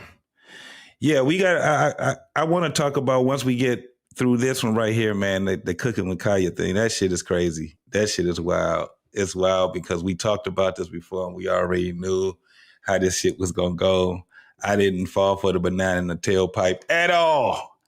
And none of the older brothers anyway went, we didn't fall for it. But we'll be talking about that in a little bit too. And if we got enough time, we're going to talk about the Travis Hunter thing. Go ahead, bro. Yep. Yeah, man. The thing with Papoose is, my bro, the man did everything right. All right? He got with the bra, wife her up, everything, right? Moving right next to her to the jail. After homegirl clap her homegirl for a couple of dollars. So then she got out. I mean, it's more than obvious that he was the one producing the bread, right? He has to pay for his living. He has to pay. He has to come up with some sort of money for her appealings. You see what I'm saying? Because you need a lawyer when you go in there, man, for do a little motions and appeal, trying to cut time down and all that stuff. That costs money. Trust me, man. I spent $27,000 on a lawyer. I know lawyer costs, right? Yeah. So he still got it. At the same time, he still got his own kids. I think at the time he only had one or two. I might be mistaken, but I know for sure he had a kid, at least one. She had a kid. He had to send some sort of bread to that kid too, right? Mm-hmm. So this is how you know she capping, because if she would have said, "Hey man, this nigga Papoose was living off my catalog, of my residual, of my royalties, and paying his bill," maybe she had a case, but she didn't even say that. She said this man is broke, because, and that's like those tactics are old, bro. Those tactics are old. They need to come up with new tactics nowadays, right? Yeah. Because as soon as they break up with a man, you know that the three joints they're gonna go to. He is broke. He got a little dick. He gay. That's the three joints right there. And then the possible is that he put his hands on me. Oh no, yeah. He's abusive, right? I didn't mention the abuse part because that's a given. Now the abuse is so broad now because now you got mental abuse, you got physical abuse, to the point now you got financial abuse. If a bitch asks you for $20, you say no, that's financial abuse according to them. Right. Yeah, they got all kind of abuse now. Yeah, so that's what I've been mentioning. That it's like 75 different kind of abuse. Mm-hmm. so they're gonna throw one of those abuse in there. Spiritual abuse. What's the other one? Don't take me to work abuse. All kind of abuse. So now Hunger get out to remind you, Papoose is moving out here. He's moving and shaking. He's the one making the deals out here. She didn't tell you that thanks to Papoose, they got a whole Love and Hip Hop thing. She came out of jail straight to TV, bro. Yeah, that's a nice check. Guess what? You don't only get the TV check from what's the lady name? Mona Scott. That's the lady that do the Love and Hip Hop thing, right? Yeah, Mona Scott. Once you're on TV, now that puts you around for you to do like walking through clubs. That's at least 10, 15, 20,000, depending, especially. She's from the East Coast, so at the bare minimum, she's going to do good in that area. New York, Jersey, Pennsylvania, Delaware. She's going to eat okay on those areas just by her because she's Remy Ma. She had a name. She's a rapper. She was okay looking woman back then. She can actually flow, right? Homeboy is writing her lyrics. He say 90%. Cool. Like, I'm going to go ahead and say that Papoose is exaggerating. He's writing 70% of the lyrics. Still, that's a lot of lyrics to write. Yeah, it is. Absolutely. You see what I'm saying? Let's just assume he's exaggerating. Okay, cool, no problem. I'm willing to go down to 60 now.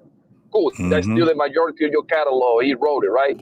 But the problem with Papoose is that, and that's what I'm going to agree with you, he became the simp. I didn't even like using that word. I'm gonna be honest with you. We don't use that word. Me neither. But I'm like, damn. Yeah, we were suckers, my nigga. He became the sucker. That's what there you go. There you go. Yep. Right? There you go. Because technically, you cannot really be a simp to your wife. You're supposed to treat your wife every. You're supposed to share with your wife. You're supposed, you know what I mean, treat her very good, lovely, give her everything in the world, right?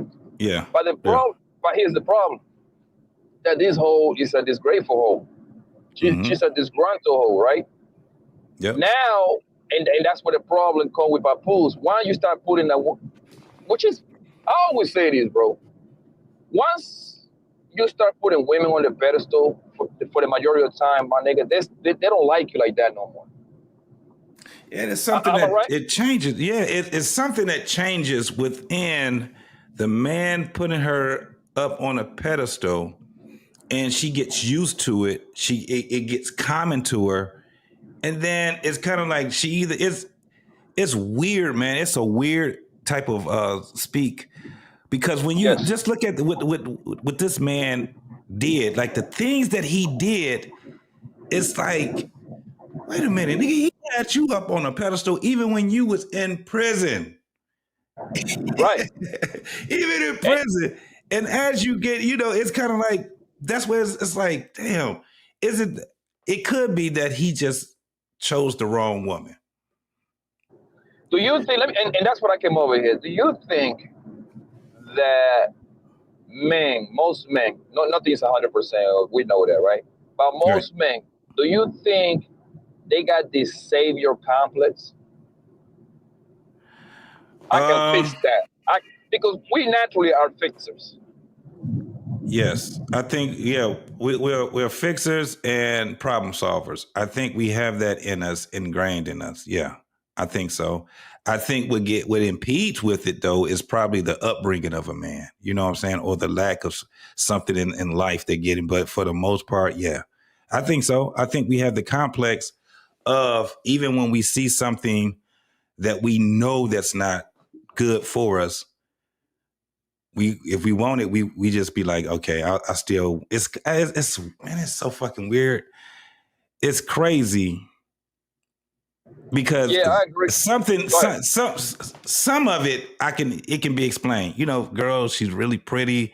You know what I'm saying? She got some negative shit about her or whatever. We kind of try to weigh it out, but we like, I just want to be with her. You know what I'm saying? It's something like that. And I don't think it's that we can fix the attitude. I think at some point we think that it's just a one-off or some shit like that. I have no idea.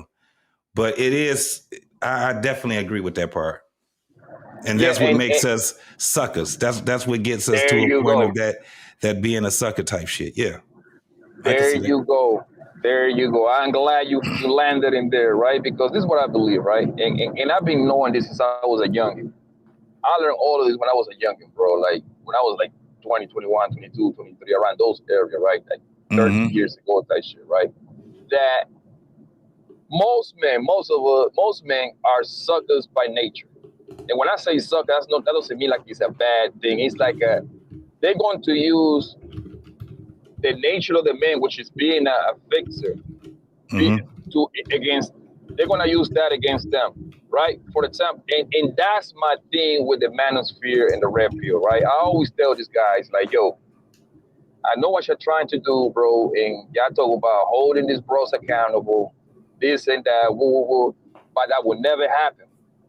Because for the most part, most men are suckers, meaning like most men are going to be fixers, meaning that if a woman got 1 or 2 kids by like 75 different niggas, it's always going to be 1, 2, 3, 4 guys out there willing to save her.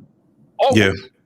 Yeah. Always. I've been saying that since I was a little, and that's why me being the smart guy that I am, I never talk down on the stepdad. Never. You see what I'm saying? Because it's normal, and I think it's a good thing. But that's the problem. But guess who knows that too, though? Most of these bros know that shit. That's why they do what they do. So because they know at the end of the tunnel, is always going to be a man out there ready to save them. Because they know as long as they got to look in there. Men are thirsty for a piece of pussy anyway, so they know, like, yo, as long as I got this pussy, I know I can get a nigga to control. Yeah, that's why Remy Ma had the attitude that she has. It's not even the fact that the nigga that she got, we already know that ain't gonna last long. That nigga that she with now, but it's always gonna be some nigga that's willing to not only fuck her, but it's gonna be some niggas that's gonna be willing to save her. You know what I'm saying? It is gonna be that way. I don't think that men, when it comes down to men holding women accountable, I think where you have your power at holding women accountable is before they become women. So basically, if they're your daughters, basically if they're, you know what I'm saying, if you got nieces or something that's in your circle, that's when you hold them before they become women. You know what I'm saying? But you talk about trying to hold some strangers. You talk about holding some strangers accountable. No, the only thing you have on your side is for you to leave them alone or to ignore them. You know what I'm saying? But as far as coming into their life and exchanging things and you know, doing all of that shit, nah, dog, I don't see that. I think it comes before they become women. You have to give them some tools. That way you can hold them as their father. You can hold them accountable, grandfather, uncle, people that's right there. But you have to have something to do with their growing and their developing to be adults. Because if they get grown, we see it every day. Poppy, we see it every day. Niggas is out here. You ain't never seen your daughter. You ain't raised your daughter nothing. And what you gonna tell her when she grown? Because she gonna tell you you wasn't there with me when I was growing up. Don't be trying to be a daddy now, right? Exactly. And this is what I always say, JP, right? I always say this, like, women only listen to 2 niggas. The nigga that raise her, which is going to be her daddy or her grandpa, whoever was the closest to her when she was little. Her daddy, her grandpa, uncles, whoever she think is a male figure in her life, and the nigga that is fucking her. That's the two only niggas that she listens, and that's like an asterisk too, because at the end they don't really listen to nobody except their emotions. Right. So that's my only point. That's why I'm working it out in my head when I look at this thing with not just Papoose. Actually, I'm speaking kind of through Papoose, but when you have guys out there and you can see you can see the cautionary tales that she have where you like, nigga, do I really want to deal with this shit right here? He had to have said that, man. Before he and her era even were talking about, marriage and all of that, it was a whole lot of shit she was doing. That's why I kind of showed that. And I was just like, man, that's kind of fucked up, bro. I have a problem with him. To remind you, JT, this is the time when Papu was lit. Papu had nets in New York. Yeah. He had nets. Yeah. This was and right. He chose her. And because damn, that shit is fucked up, bro. It's really fucked up now because at one point I'm like, okay, you kind of moved on and you got Clarissa Shield, but I'm like, nigga, I'm telling you, if that was my daughter or something, like, nah, you shaking hands with danger right now, baby. He could be a good guy and shit like that, but this nigga got pressure. This nigga, he got some pressure behind him right now. He gotta tighten that shit up. What he got right now, this shit is still fresh. JT, do you think that Papoose, whatever Remy showed him in the beginning was, she happens to be like a sweet girl. She was good to him, and then she had that particular moment that she throws some bullets at her friend, and then Papoose in her mind he understood like, well, this is only a bad moment, but she's still, in my eyes, she's still this great woman. Do you think that happened to Papoose? Yes, I think that's what he did. He kind of was like, well, shit. Hey, she's still a good woman. You got to just understand where she's coming from and shit like that. I can't see him looking at it any other way than that, because didn't they get married once she got out and then they went on the show? Didn't they get married on Love and Hip Hop? I could have swear they got married in prison, but they made the wedding like the official party, like, you know what I mean, like when she got out. Yeah. They got married legally while she was in prison, and then when they came out, they had the ceremony. I think that's how they had it.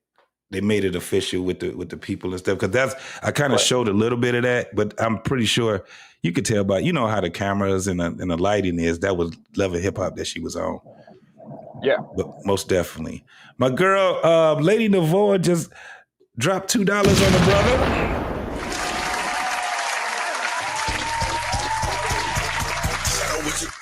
Thank you, Lady Navoa. She said you play stupid games, you win stupid prizes. She lost her good man. Absolutely.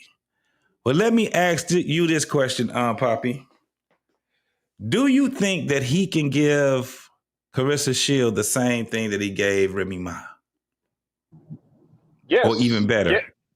Yes, that's what I'm about to say. It's going to be better now, because now he has to show her.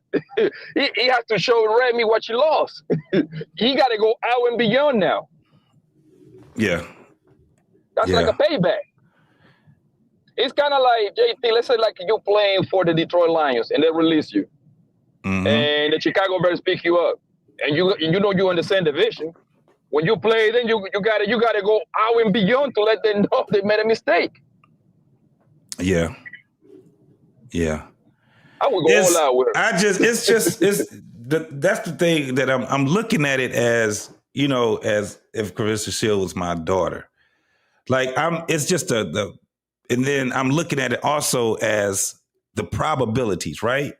Because he's still a good guy. It's just my whole thing is the telltale signs of being with Remy. That it's kind of like his resume right there. And it's kind of like a blemish on his resume with her. Don't mean that he can't be a good guy to her, especially being the type of dude that we see him as.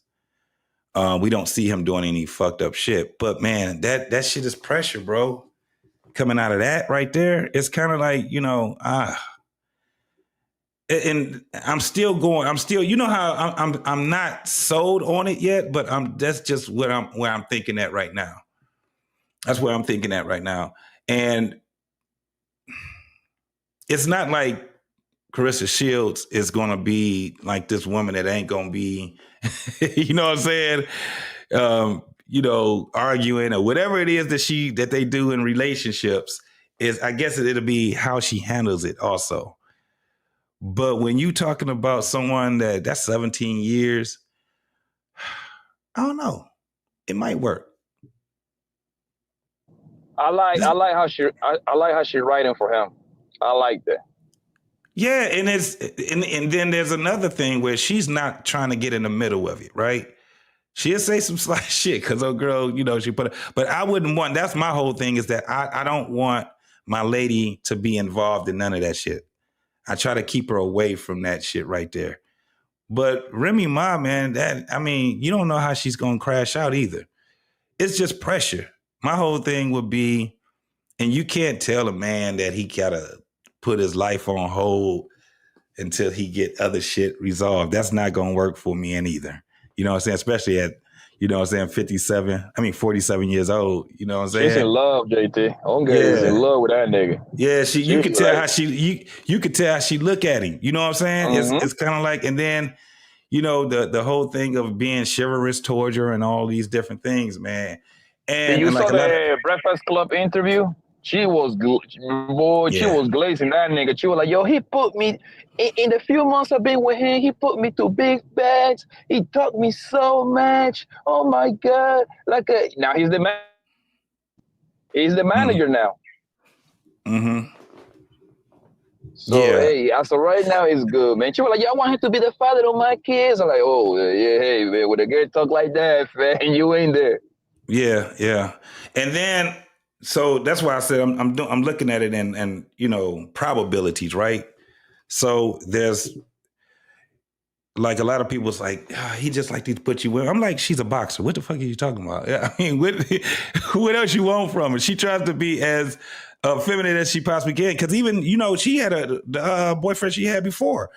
It wasn't a bad. We don't know anything about their breakup and shit like that. All we knew is when she did have them, it seemed like they had a good relationship. We didn't see all the other shit that happened or why, she didn't put him on blast or anything like that. So, we see what it is. But a lot of people was trying to say, she's butchy and shit. I don't see her being butchy. I just see her being an athlete. I see her being very competitive. And that takes a little, it takes some masculinity to do shit like that, especially in boxing.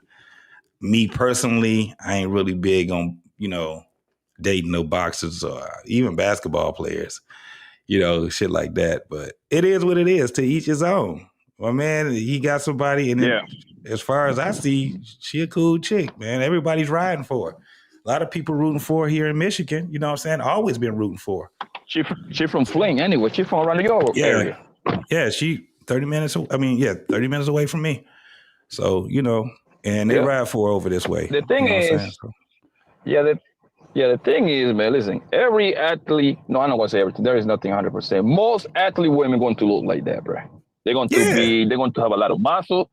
They're going to be athletic. They're going to have some big old thighs. They're going to have some strong shoulders. They're going to look like that. Look at Serena. It is what it is. You know what I'm saying? One thing she is the best boxer in the women division. Nobody can mess with her. Absolutely. And she's in shape. So she was like 29 or 30, right? She's 30. So she got a couple of more years, and this is where she's talking about having a baby thing. So she's already at the tail end of her career when it comes down to just being boxing. But boxing itself is not where she's gonna, she's establishing herself as an analyst or whatever else, as an expert or whatever it is that's going to come next in her life. But she don't have any kids or anything like that now. And it is what it is, man. Shit, he can get her a couple kids before it's, he get in. The nigga about to be 50. So, Oh, he gonna put a kid in her. He gonna put it, yo, and that right there, JT, is eating Remy Ma alive. Yeah, I mean, it seemed like it's happening. The craziest part is them meeting each other. It does seem like it's the right timing because she's been in boxing for a while now. She's at the end of her career. Same like she just started out boxing. She's been doing this for a minute, and she's the best boxer, the best female boxer that's out there. You know what I'm saying? And the girl actually is a great athlete. Like she spars with dudes. They tell you, nah, she the real deal. You know, and she does what her capabilities of being a woman is. So it is what it is, man. And 30 years old, it's about that time. Like I said, my only thing would be if she was my family member, I have to get her to, keep your eyes open. You know what I'm saying? Because it's still it's a risk. That makes sense. You know what I'm saying? It's a risk. Yeah. That makes and the only reason because I think Papoose is a real one, right? But the only reason given to Papoose I call him a sucker is because if you listen to Remy, right? Not Remy, I'm sorry. If you listen to he did like 2 or 3 lives, something like that. Mm-hmm. He said himself, yo, she cheated on me multiple times and I gave her the second and third chance. Yep. That's right there. That for me, do it. Yep. She cheated on me when she came home. She cheated on me with a woman. She cheated on me with a man. And he didn't say how many men, so he can possibly be at a couple of niggas. Yeah. You gotta understand what kind of sport what kind of business this bro got. She in the battle league rapping. Yeah. Guess what? She's going to be around at least 200 niggas every other day. Yeah. She in the gauntlet. Exactly. Guess what? If she don't fuck the rapper, she gonna fuck the best friend of the rapper, the DJ, the manager. So much, bro. Fan.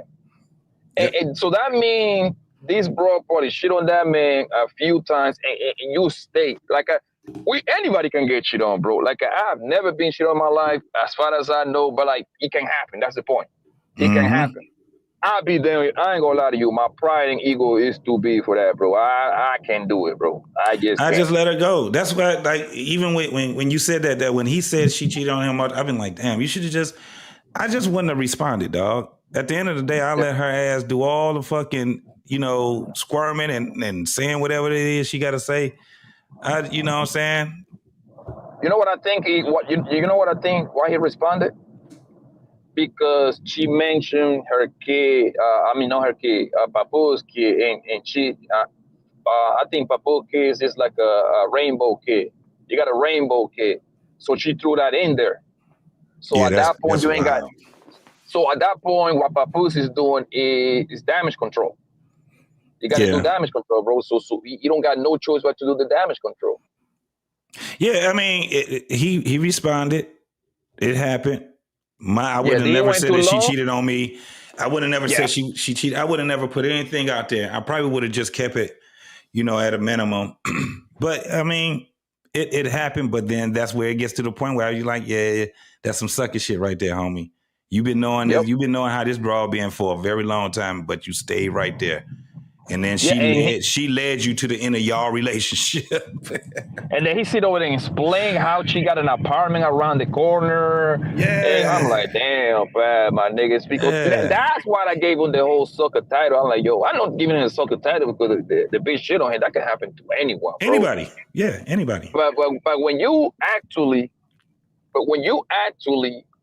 know that your girl cheated on you, and then you know that she got an apartment around the corner, so she can get bent over by the Timo version of you, because that nigga look like the Papoose. He look like the Timo version. Yeah, it's like she picked the same type of nigga, the same looking nigga. I had to whip him. I had to whip his ass. I ain't gonna lie to you. I whip Papoose and that one like, I had to whoop the Timo version of me, bro. Yeah, I had to go here. Like, you are who fixed you? Had to rock his jaw. Yeah, he did. Hey, look, that's one thing that I could tell. I said, nah, that's one thing I probably would have had to do. I had to go ahead and sleep his ass, though. Nigga, then you gonna shake my hand after that, too? Yeah, nigga. I'm gonna have to go ahead and sleep you for a minute, homie. Yeah, I didn't Most even care about the whole shaking hand and everything, man. I'm gonna have to whoop you so I can force my will on you, man. Hey, Yes, look. just for the fun of it. Right, I would have just made any type of. I'm just gonna go ahead and beat you down anyway. I'm gonna have to take it out on somebody. Hey, my man Braxton the Snake Fiend say, I don't know what show it was, but Remy Ma was on it, and she was talking about how she is basically being strong and independent, etc. I don't think Papoose would have got with her if he saw that. No, he saw it. You talking about, was it a podcast, Braxton? Because if it was a podcast, and if it was a couple of years ago, that was the one she had with Joe Budden. She used to say that shit all the time on that show. I can't even remember the name of that show. And they had a couple of people. They had some motion on that podcast for a minute, man, but it fell through. They had, you know how Joe Budden do it. He would do what he does, his podcast, man. A lot of those podcasts, they have contracts for a year or two or something like that. So it just ended, and then everybody started branching off doing some other shit. Because Joe Budden got 3 other podcasts? He's been doing podcasts for a minute. That's his whole thing. He has a media company. So if that was Braxton, that was the one that they did together. Yeah, it was 3 of them. Joe Budden, her, and that. I can't remember that. That girl was just miserable. She was pretty as hell, but she was miserable. That other girl, she was just miserable. Yeah, she was just miserable. Yeah. Like, damn, you just can't be happy, huh? Like, damn. Yes. And that's when I seen how Remy Ma was speaking then, I was like, yeah, there's nothing attractive about what she's talking about. But, you know, again, it's one of those things where you be like, you know, if that's what you like, my guy, that's cool. You know what I'm saying? I ain't fucking around with you like that, man. To each his own. That's basically it. Yeah, but this shit here, right now, nigga. He upgraded. You know what I mean? He upgraded as of right now. So if he actually validate and bonafide that relationship, man, he would be the biggest winner, bro. And that's going to eat Remy for a long time until she get a nigga. Wipe her up. Tear up. Because you gotta understand, Pat actually upgraded. She got a gear that a little younger, you know what I mean? Mm-hmm. So also she gets more money than her. Or you know what I mean? She's more popular than Remy. So the look department, they kind of like dead even on that department. Like it's like I wouldn't be mad at you, JT. You tell me Remy look better, and let's say somebody in the chat say like Clarissa look better. I would even debate that. To me, they look kind of close, similar. It's the same type of woman that he picked, right? They just have they have a different look, like attitude and morals. So right now, I mean, one of the things that used to stand out with Remy was that cut she had on her lip.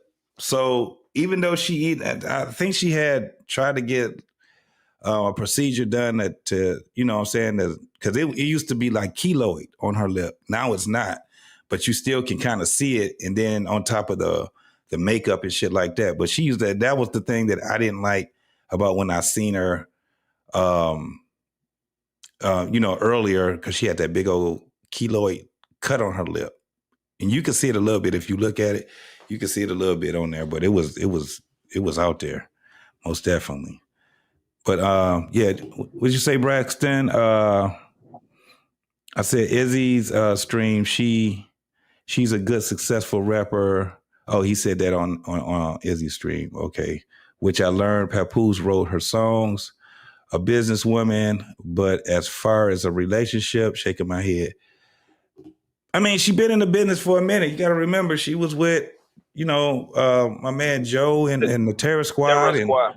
Yeah, so they had a nice little run, man. You know, I always liked her music.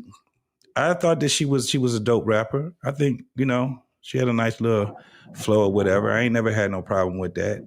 And the crazy part is that right before she was about to explode, that's when she went to prison. She was ready to take over. She was the one that's supposed to give Nicki a run for her money. Yeah, she was that one. Yeah, it was gonna be her and Nicki. Battling it out, who's going to be the queen of rap. Yeah, she's in no doubt about it. She in the rap game for real, and she's solidified. You know what I'm saying? So yeah. Even when it comes down to, you know, Papoose writing the right, I mean, it is what it is. Motherfuckers make I money don't care that for writing. females though. Don't nobody care nothing about nothing. Dog, it used to be a problem with public. People used to talk about biting all the time, right? You bit this and they bit that. Man, everybody pretty much take other people's ideals and then they do whatever they do. But now they got a equalizer, right? If somebody really bit your shit, then you can sue their ass then. You know what I'm saying? Get them on copyrights and shit like that. Other than that. But biting is more like in a way you kind of paying homage. You see what I'm saying to the person? It's flattering. It's flattering. It's flattering. Right. Especially it's how you do it too. But for writing for men, it's like used to be a death sentence, not anymore, but it used to be a death sentence for a rapper. Yeah. Because everybody was right. It was about originality. How can you do, get it out the mud and shit like that. But for women, it's never been the same criteria because if you go back, Biggie used to write for Lil' Kim. He kind of started that way right there. You see what I'm saying? So once Biggie wrote for Lil' Kim, kind of like, well, she's a female. We're not gonna judge her by the same criteria. Yeah. Yeah, I mean, it is what it is, man. Depending on what era it was, who it was, people looked at it a different way. But I want to switch gears a little bit. And I wasn't going to talk about it, but this Cooking with Kaya shit is hilarious to me. It is funny as hell. I remember we probably was on Freezy's channel, or probably on Freezy and on Izzy's channel, and we was talking about this whole thing. I think we talked about this for about a week with the whole women getting mad at Cooking with Kaya because she was clapping them cheeks while she was cooking and shit like that. And the dudes was just like, it wasn't a big thing to us.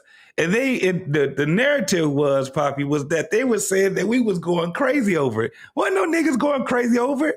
Motherfuckers seen it. We seen it and we was just like, okay. Because people was like, well, most of the niggas was like who is Cooking with Kaya? There is nothing spectacular about a bro goddamn cookie, man. Like, don't you gotta cook? Don't you eat by yourself, even if you by yourself? Right. Cause right. That was my whole thing was this. She was doing well. It was the women that was on her head. The men wasn't. Because when I look at shit, man, I be looking at content. You can go right now, TikTok or on IG. They got women that have, I'm talking about 20, 30 million, dog. They got this one woman, she got a gang of people, a gang of subscribers and followers, and she cooks for her dog. Nigga, you got women that basket weave, and they get a lot of people subscribing. So it's not like you can't get it. So that whole thing with the Cooking with Kaya, none of the dudes was going crazy over that shit. But the narrative was that we were. Now, this is the craziest part about this.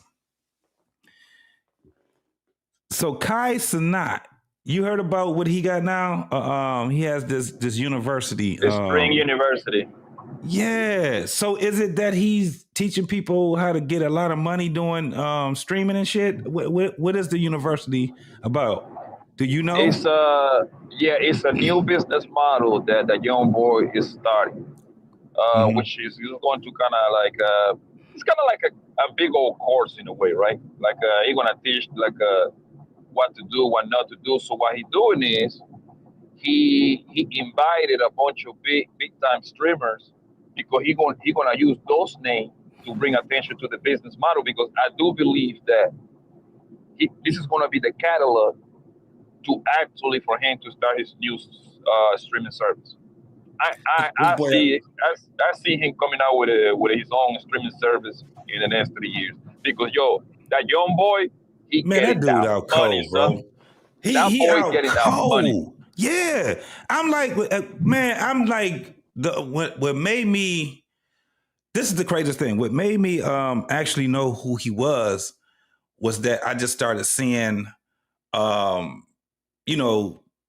think the first video I saw him was he was doing fireworks while he was streaming, and he lit the fireworks in his house. And that shit was going crazy. Then I seen some other outrageous shit that he was doing while he was doing it. Then I saw some shit with Kevin Hart and What's the big light skinned cat, man? That's out there, the comedian, little comedian dude too. Davis from Chicago. No, not the big guy, the fat boy. Damn, what's his name? You talk about God damn it. I know you talk about. He was just in the news for like getting pulled over, man. Damn it, man. He got it could have been records. He got that shit. It could have been records, and he be doing his little shit. Yeah, I know what you talk about. I just don't remember his name though. He's very popular. Very popular.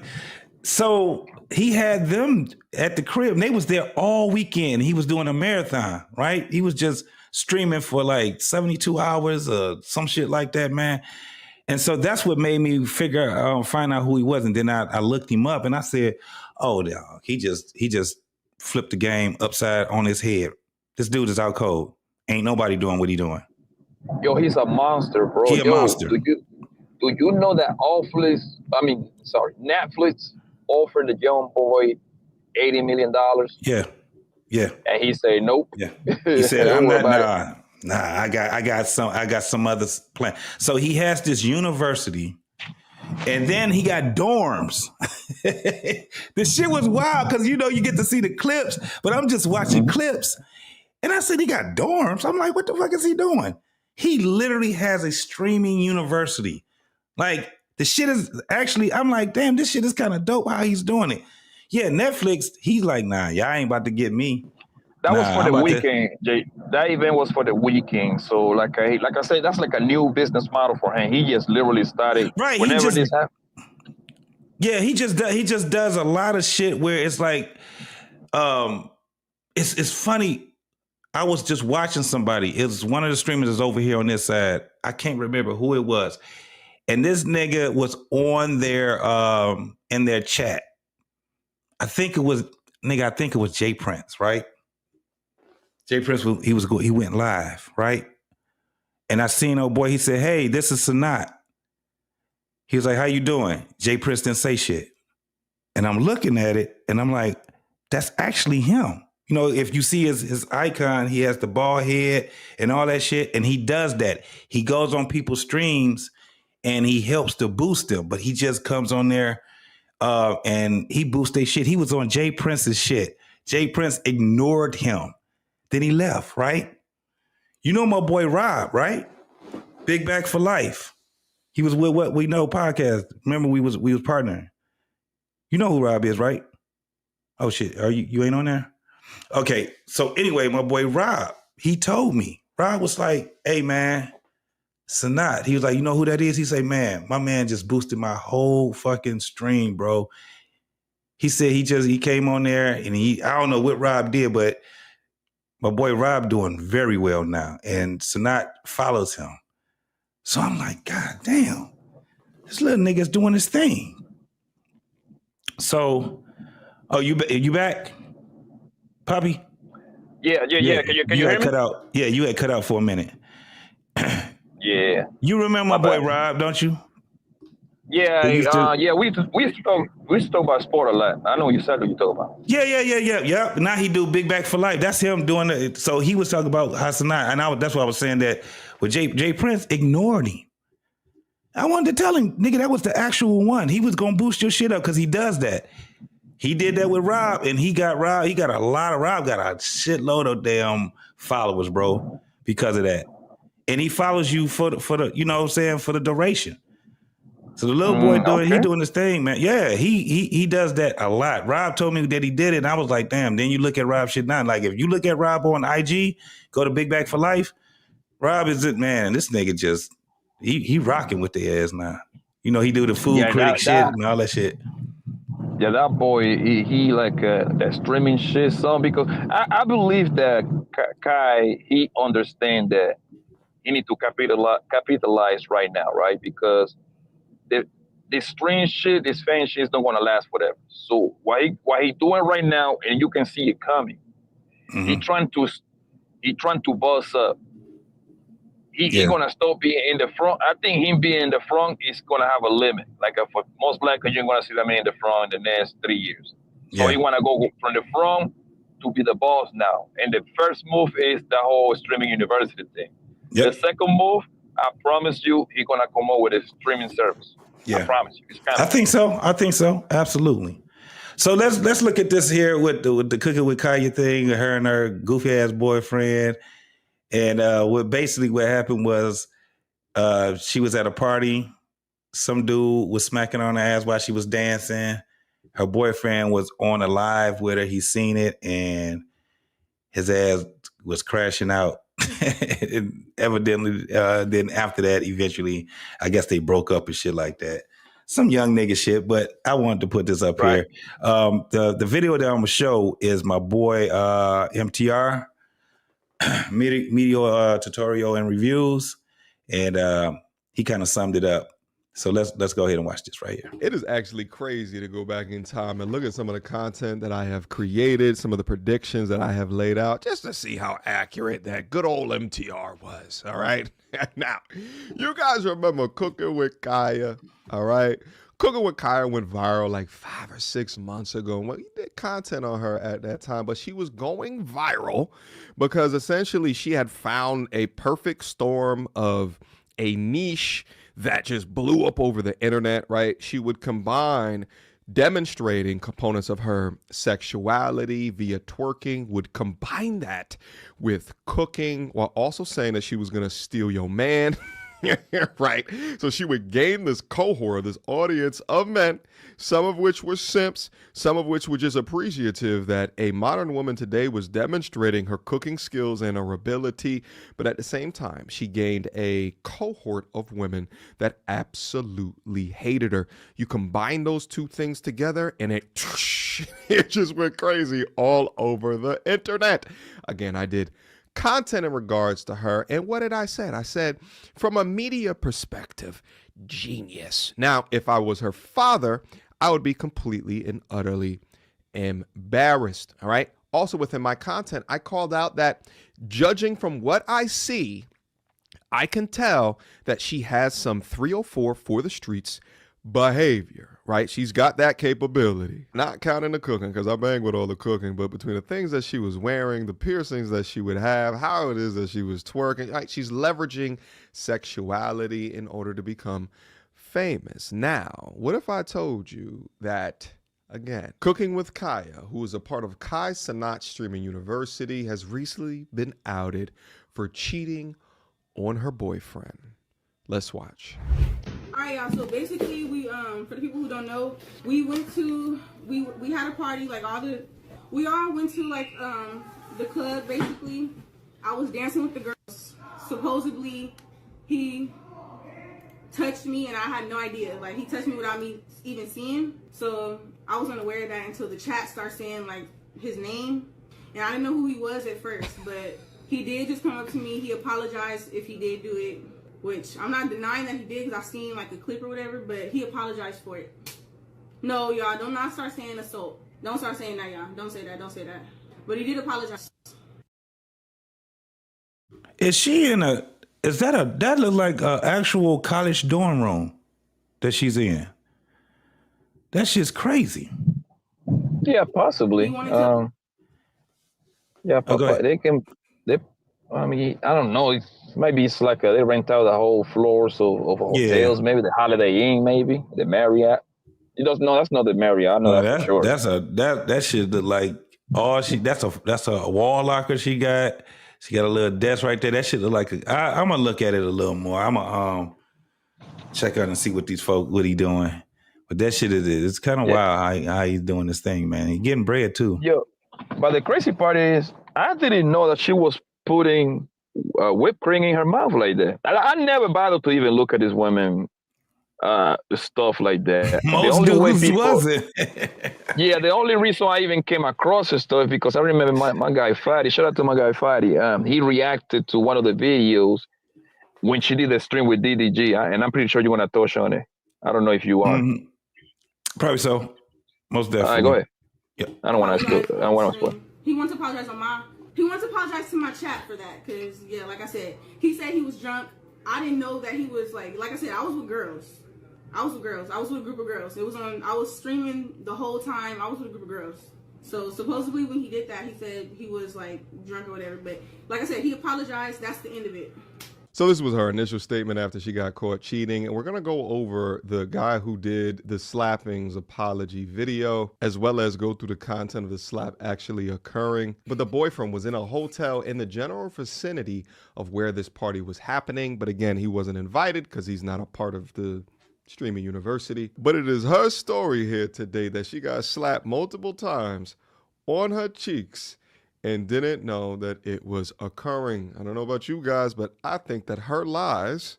It's over 9,000! Let's go. Now, the young brother was very hurt over the situation, and rightfully so. To see your girl surrounded by a bunch of dudes that are treating her like that, and then she goes back later and says that she didn't feel it, is absolutely absurd. So it led to a breakup. But what I find so interesting is listen to the way after the breakup that Cooking with Kaya is now describing her boyfriend. Pay attention. I'm not going to speak on his situation because I did have, I'm not going to sit here and cap. Of course I have feelings for him. But I feel like he really did the most about this situation. The way he's trying to slander my name, like I'm a whore.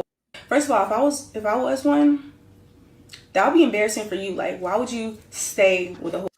Why would you cry for a whore who says she wants you to go get established and that she doesn't want to be in a relationship? Why would you literally cry?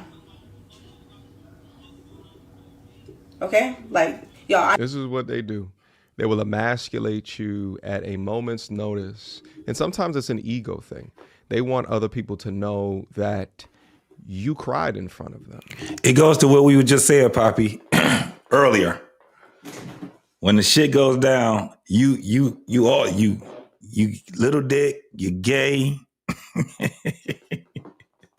you an abuser. They got to make you look in the worst light. And it's like, this shit has to be innate. It's weird how we have these type of relationships, and it's like, damn.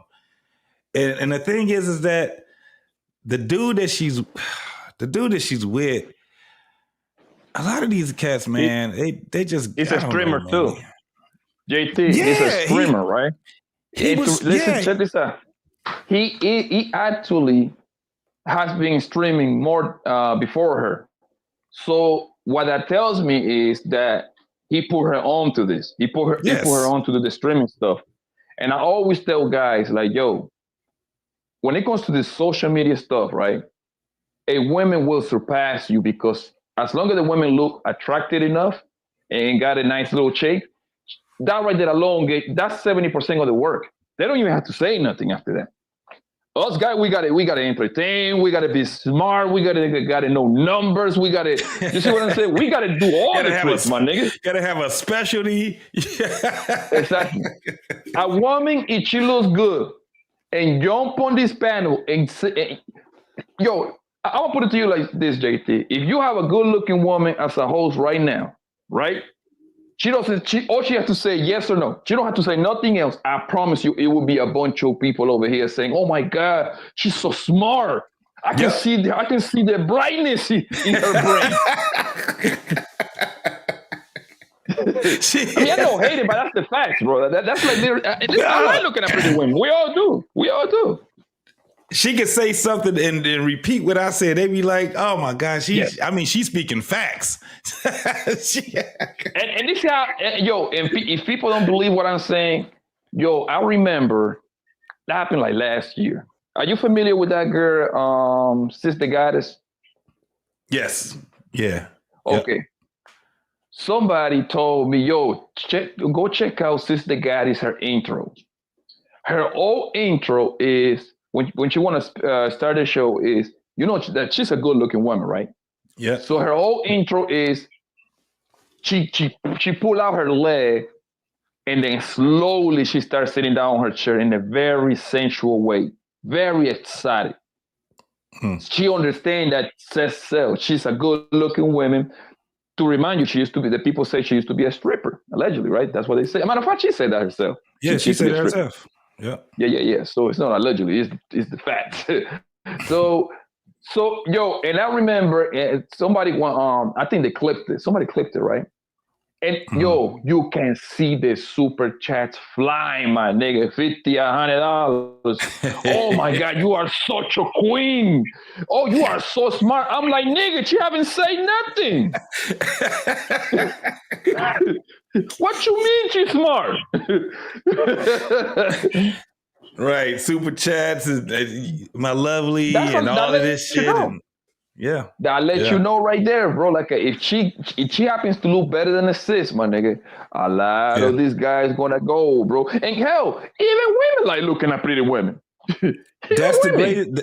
I think that's the greatest thing about being a woman. Women Mm-hmm. like women. They like looking at women. They would, but the thing is that I think a lot of them don't. They don't really understand what their power really is, especially in this in this game here. Because you are right. It doesn't take much for them to surpass a dude that's actually putting like some super content out. Like nigga, that you got to be a nigga that's doing this shit all day, every day, and this shit gets tiring, right? Right. Yes. But if they just like you got a lot of them, they do makeup. They sit there, they talk, they just talk regular stuff, put their makeup on or whatever, and they got a shitload of followers and subscribers. You know what I'm saying? They don't have to say too much anything. They keep it light. You know, it is what it is. You had what was that other girl? That sprinkle chick. Same thing. She ain't really saying too much or nothing. But she ain't saying nothing, and she's saying that too. She ain't saying. I know just a little bit of her. I don't really like. I never watched like a whole. I don't even know if she do lives or pre-recorded video. I'm going to assume that she do live streams. I'm going to assume that. Yeah, she does the whole. Yeah, she does the live stream. She does videos. She has a great presentation. Like when you see it, you know, she got the little background music with it. She ain't saying nothing that's really too far out there. The only thing that she does is her whole niche is to get women, to get a high value guy or some shit like that. To get rich guys. Yeah, to get rich guys. Get rich dudes and shit like that. Like when you see that, I'm like, that's cool. You know what I'm saying? It doesn't. You know how people get triggered and shit like that. I'm like, this shit don't trigger me. When you get women that be talking that shit, it can be nonsense, but I'm like, I can't really do any content on it unless it's something else where, and I'm not going to be the one to be like, that's some bullshit. I'm like, I mean, it is what it is. It's content. She presented it well. And then we'll come, because the only time I talked about it was when it came with the dudes talking about drizzle. And I'm like, what, nigga? That ain't gonna stick. That was like a funny thing. It was you're right. Like, but then I said, okay, I get what they're doing now. They're just making fun of the sprinkle There you thing. go. And, you know, and then, you know, it ain't news no more. You know what I'm saying? But it's all of this shit is pretty much, man, when it's light like that, it's fun because you get a chance to see how many people are triggered on this shit, and then they come out there just like it's the whole thing here. What we talking about now, Cooking with Kaya. It's not like it should be where people can be. We gonna get this whole crusade, and we gonna start canceling her for what? Females were saying that, JT. Females were mad because, and I think the part that got them mad was because when she said like, "Hey," I think her famous quote was like, "If you ain't cooking for your man, I'll take your man." Something along those lines. She said, I don't know. "You don't do it."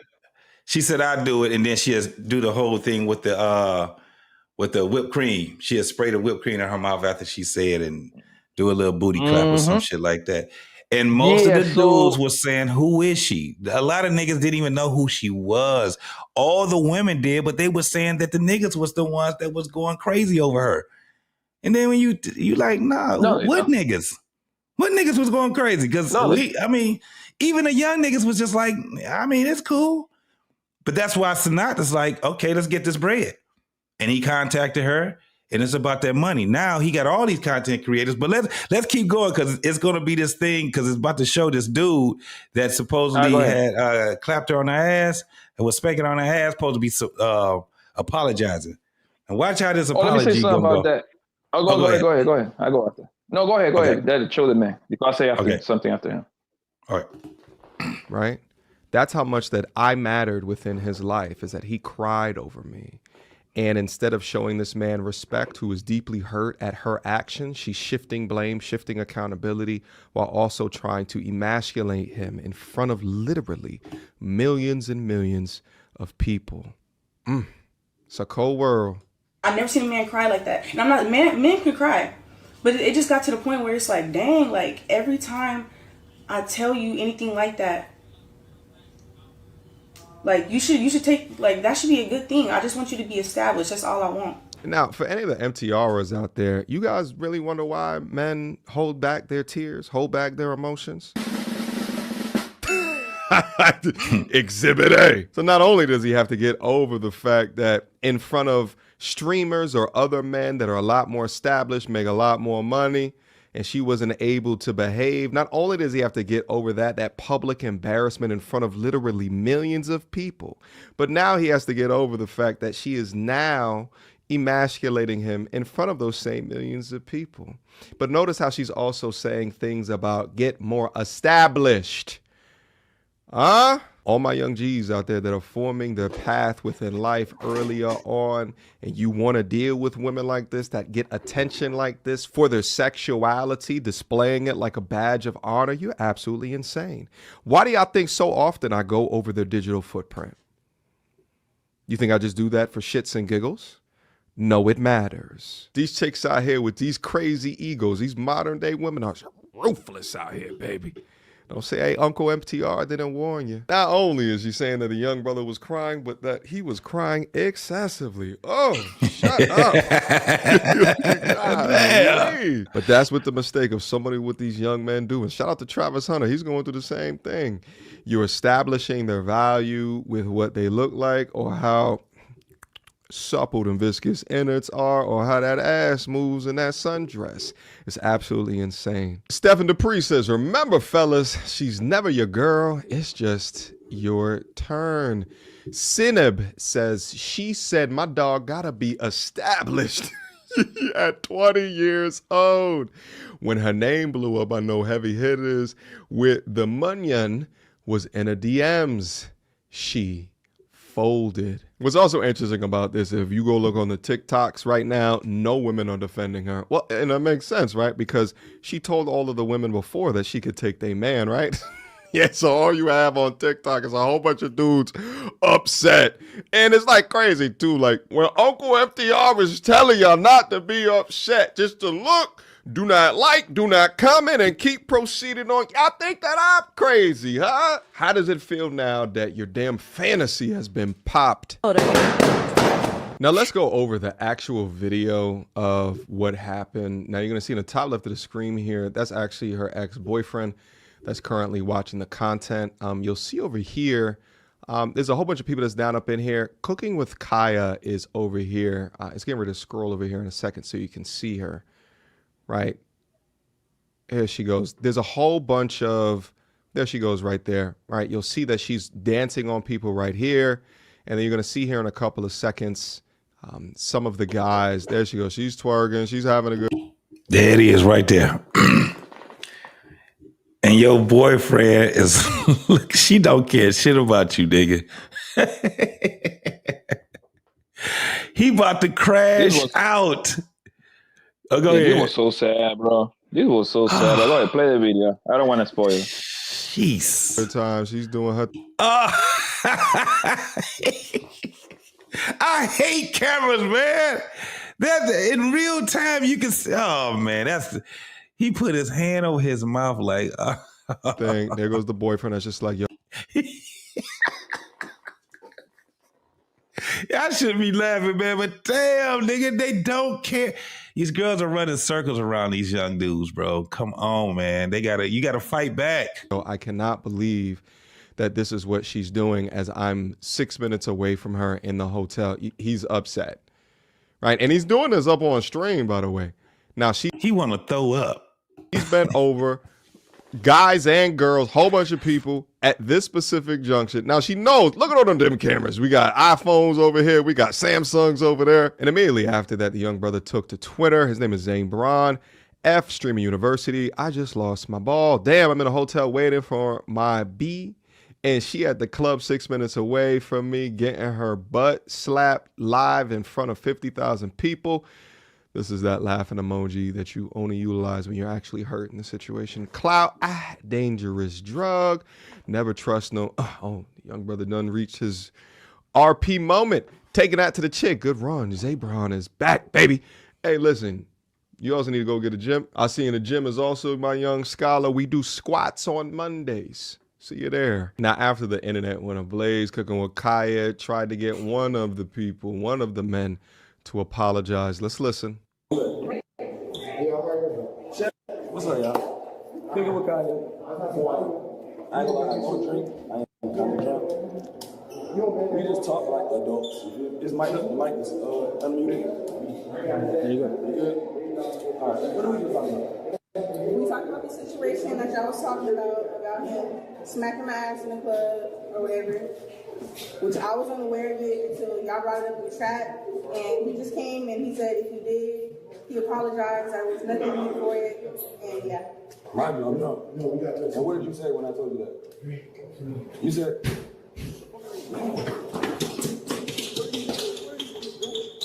Streamer stuff. Yeah. That you did that, exactly. And I was unaware, like I was confused. Yeah. And if I did, like I said, I apologize. But if I did, what did you say?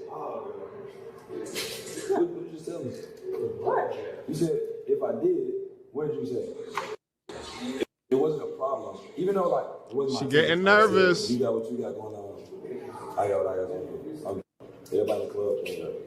Okay, as long as you apologize, like I said, I wasn't even aware that you did that. Exactly. But he apologized, y'all. That's the end of it. We don't talk about it no more. Man, that shit. Let it go.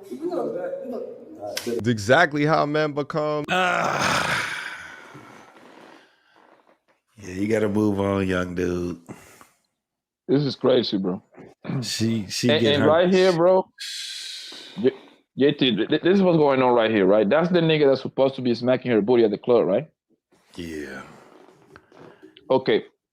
He didn't do that randomly. Niggas need to learn this. Right. That man, there is chemistry in there. Most likely they did a live stream together in the past.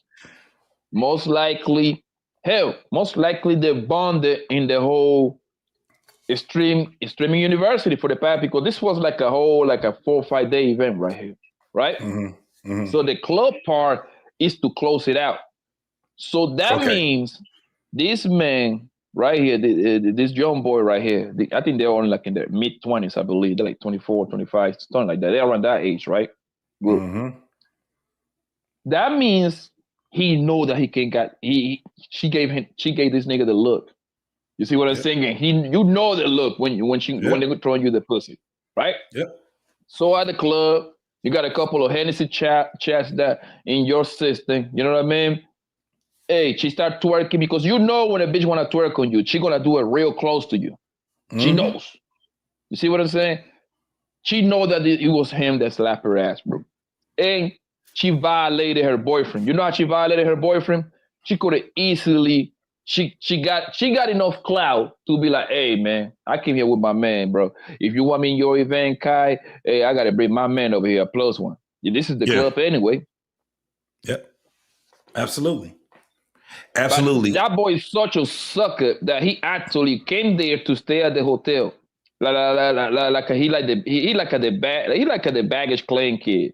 He is carrying the bags, bro. Yeah, he just carried her purse. That was all that shit is. Yeah, and look, while she go over there and she was doing what she was doing, that nigga, like you said, she gave that nigga the vibes already. The way that he was talking to her, just like even when he said, so what did I tell you? What did I say? What did you say? And she didn't even say what she said. Now he was about to say too much.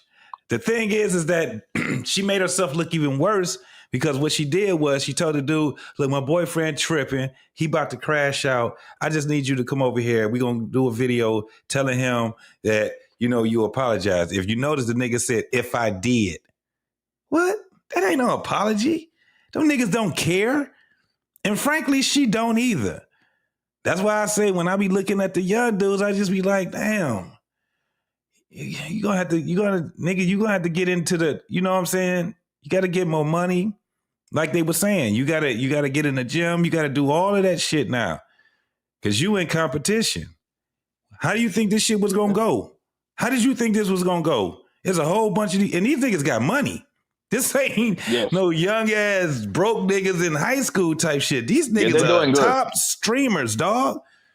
These niggas get bread. You know what I'm saying? So it's kind of like what I see right now that's going on in like the dating scene here with these folks, man. The competition is stiff. Nigga, you can't think that you got one or two things to do. You either be like, look, you ain't my girl, I ain't your man. I'm not about I'm not about to follow your ass around trying to see if you gonna be cheating on me. All that crazy ass goofy shit.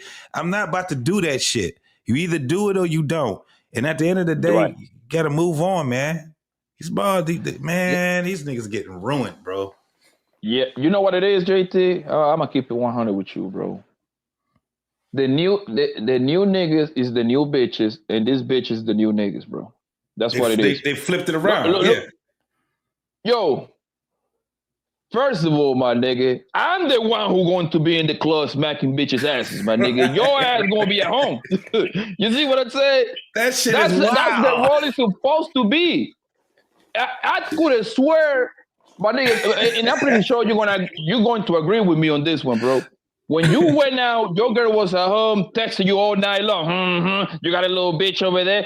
You having fun with you and your boys, this and that. She was waiting for your ass to come home. Did you have fun? Like, man, it was all right, man. It was nothing like that, man. Them little slick ass texts. Yeah, the little slick text shit. You know what I'm saying? Yeah. That's female traits right there, right? She's supposed to keep up with you. That's what real players do, fam.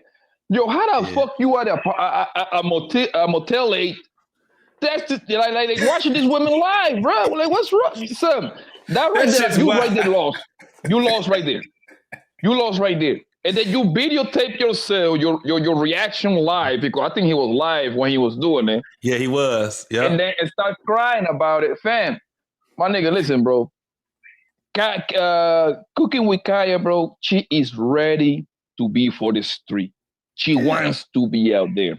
She wants to be ran through. She, in her mind, she was like, yo, I want to throw this pussy at all these niggas around here. You see what I'm saying? Bro, young boy. Yes, yeah, exactly. Like, young boy, check this out, my nigga. You cannot stop a hoe from being a hoe, my nigga. Just release her to the jungle, my nigga. And yes, shake her hand, be like, yo, we can be cool. We can fuck every now and then, whatever, right? Bring me some of that money because you're about to get paid. Bring me some of that money that all this nigga gonna give you. Like, yo, come over here, cut that check a little bit. You know what I mean? Yeah. Pay this card. No, do something. You know what I mean? Use the hoe at that point. She play you. Yeah, you can't be attached to her. That's what I'm seeing right now. The way that the game is, you can't be attached to these women. That's crazy. They are videotaping shit that you would never normally would see some shit like that, bro. This nigga is at the hotel while she's at the club and she knows she's being videoed. She don't care, nigga. She don't care. How she didn't know somebody was clapping her ass? You know what I believe? I believe that young boy, he hacked into the cameras of the club so he can watch this bitch. Yeah, man. He hacked into the club cameras, nigga, like a real hacker. Like a real hacker. I gotta see what my bitch is doing. You know this nigga is real good with computer technology and some shit. So let me hack into the club camera right now. Yo, he hacked into the security cameras. He was like, that's exactly what this nigga was doing. I'm like, oh man, yo, you looking bad out here, fellas. Don't do this, man. Don't do this. If your bitch is ready to be for the streets, just release it. It's going to happen sooner or later. You might as well do it with dignity. Do it with dignity. Hey man, hey baby, listen, man. I know where you're going, baby. I'm gonna let you be, baby. You see what I'm saying? We can be cool. You know what I mean? Hey, I might still need some of that money. Yeah, absolutely. So look, I'm gonna go because I got probably about 30 more minutes. Where we at? About 30 minutes. And I wanted to go to the Travis Hunter, see what your thoughts is on this whole thing about Travis Hunter and his new bride. And what you think about this. I'm going to play this video and then we can have a conversation after that. Let me get up here. Let me take this down, put this back up. And here we go. Nah, it's definitely too late. She already paid for everything. Dang. I know you would have saved money. I would have saved so much money. I know some good lawyers that we could get you, this money back, bro. It's over with, bro.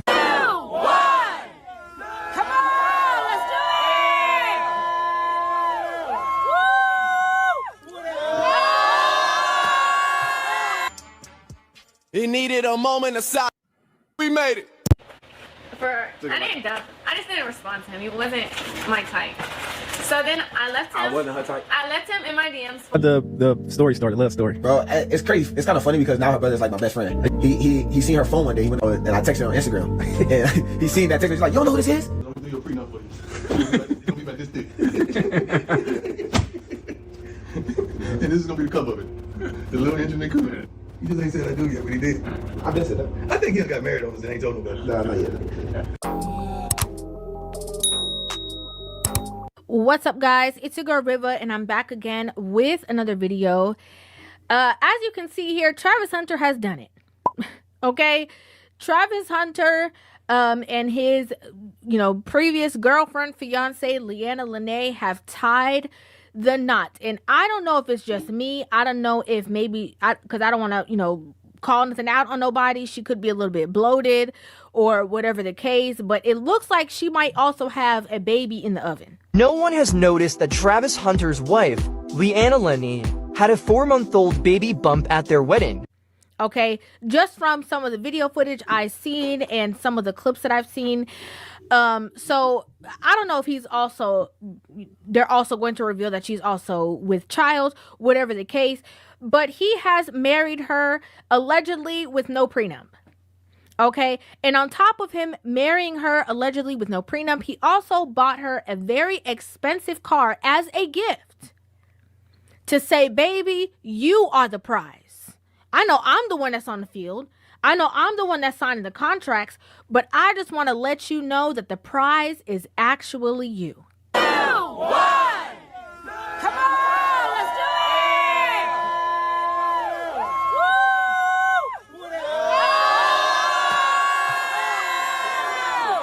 Yeah! Whatever, my Broncos say that. Now, of course, after her receiving this gift, we don't see her running over to him to give him a hug, jumping all over him with excitement. No, because in her mind, this is like, yeah, this is how I've trained him to behave. This is how I am expecting him to act because I know what I deserve. And so he's always going to bow down to me and give me what I'm so deserving of.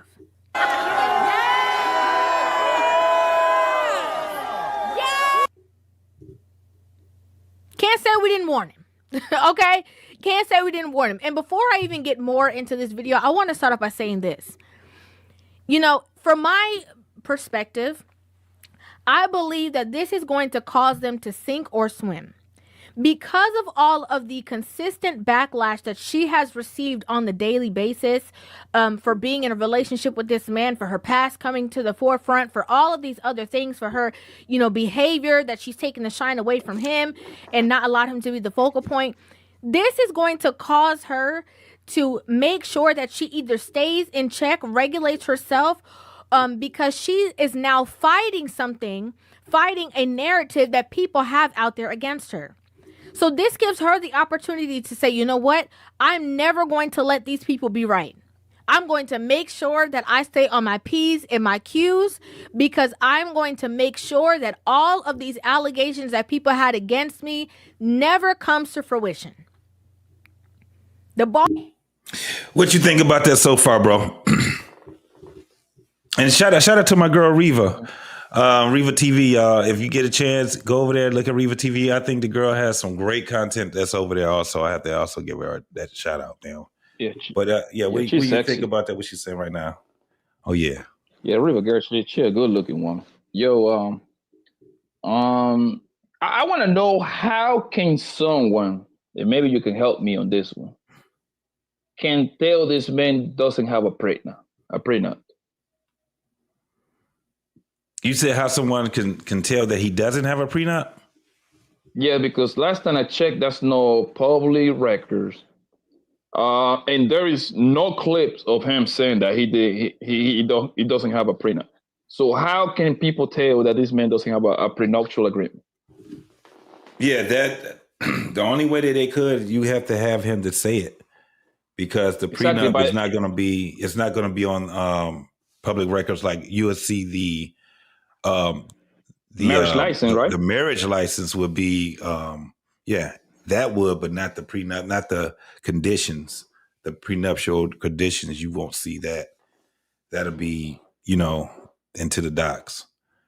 So at least I know in Michigan it's not. So yeah, unless he said it, I just hear a lot of people saying that he didn't get a prenup. But I guess did anybody? I don't know anything about anybody asking him, and he said that he didn't or he did. Yeah, but they would have the clip, because if the clip was around, that clip would be doing 3, 4, 5 million views at this point. So yeah, how can and let's just assume that it was like little one of these magazines. You see what I'm saying? So people, we gotta use logic, bro. I mean, he still couldn't handle the prenup, but I like to be logical, right? Mm-hmm. Who coached this boy for the past 3 years? His coach Sanders. Deion Sanders, right? Yep. Deion Sanders brought the Brittany Renner Hall to Jackson State. Deion Sanders has been in the spotlight since the Florida State. That's where he went. Florida State, right? Yeah, Seminole, right? Who? Deion Sanders? Yeah. Okay, cool. Yeah, Seminole, right? So he been a star. Deion Sanders got to be around his 50s now. This man has been a star for the past 30-something years. Yeah, Deion is almost 60. Even longer. Also longer, 40. So he's been a star in his 20s. So 40 years, right? Mm-hmm. So look, Deion Sanders has been in the media for a long time. To remind you, Deion Sanders is he got a divorce with a pretty woman. I forgot her name. Very beautiful woman, but he divorced her, right? Mm-hmm. So I find it hard for me to believe that Deion Sanders didn't force this boy to get a prenup. I find that very hard, my nigga. Very hard to believe. Right. That for the simple fact that Deion Sanders had this boy under him for 3 long years. I think his father just came home because I think his father was doing a bit, if I'm not mistaken. So technically, Deion Sanders become kind of like some sort of, I'm not going to say his daddy, but like a father kind of figure. Yeah, he was definitely a mentor. So he was definitely a father figure, coach. He was all of that to him. Absolutely. Him and the rest of them dudes. Deion Sanders knew that this boy was going to be a lottery pick, top 5 pick in the NFL for the past 2 years. Everybody knew that. He can play both ways. He played directly the position that made Deion Sanders famous, bro, which is the cornerback. Yep. That's the reason why Travis Hunter decided to go to the HBCU, right? Mm-hmm. So that means it's a real deep attachment in there. It's a real deep admiration in there, right? Mm-hmm. I think this is how in the words of the man Donald Trump, this is fake news. I don't think that this is accurate. The whole he didn't get a prenup. I just don't see it. No way. Yeah. So the thing is that one of the things that I do know on a prenup is that you still have to do maintenance on it, right? So he hasn't even played in the NFL yet. Right. So this is based off of the only thing that they can base it off of is the money he makes right now. So that's what's crazy is that even if he do a prenup, it's just based off of what he accumulated before his marriage. And the money that he got right now is what the NIL money and then probably his bonus that he got there. But as far as like his career money and all the other things that comes behind that, it's not going to cover that.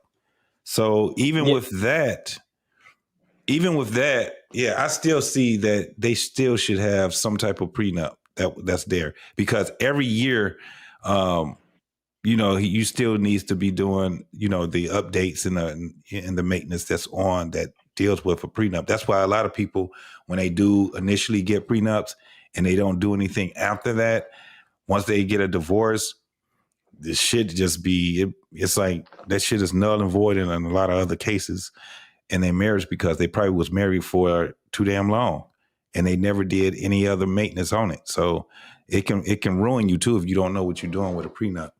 But yeah, I can't see him not having a prenup either. Yeah, Absolutely. this boy is around smart people all day long.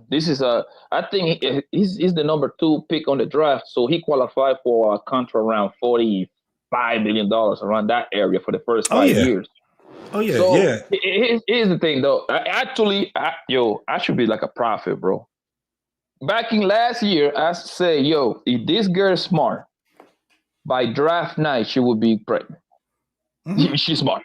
She will, obviously they fucking raw. They live together, so forget condom. If she's smart and she about attaching herself into the wave, she will get pregnant by this guy, and you can tell clearly that this woman is pregnant right now.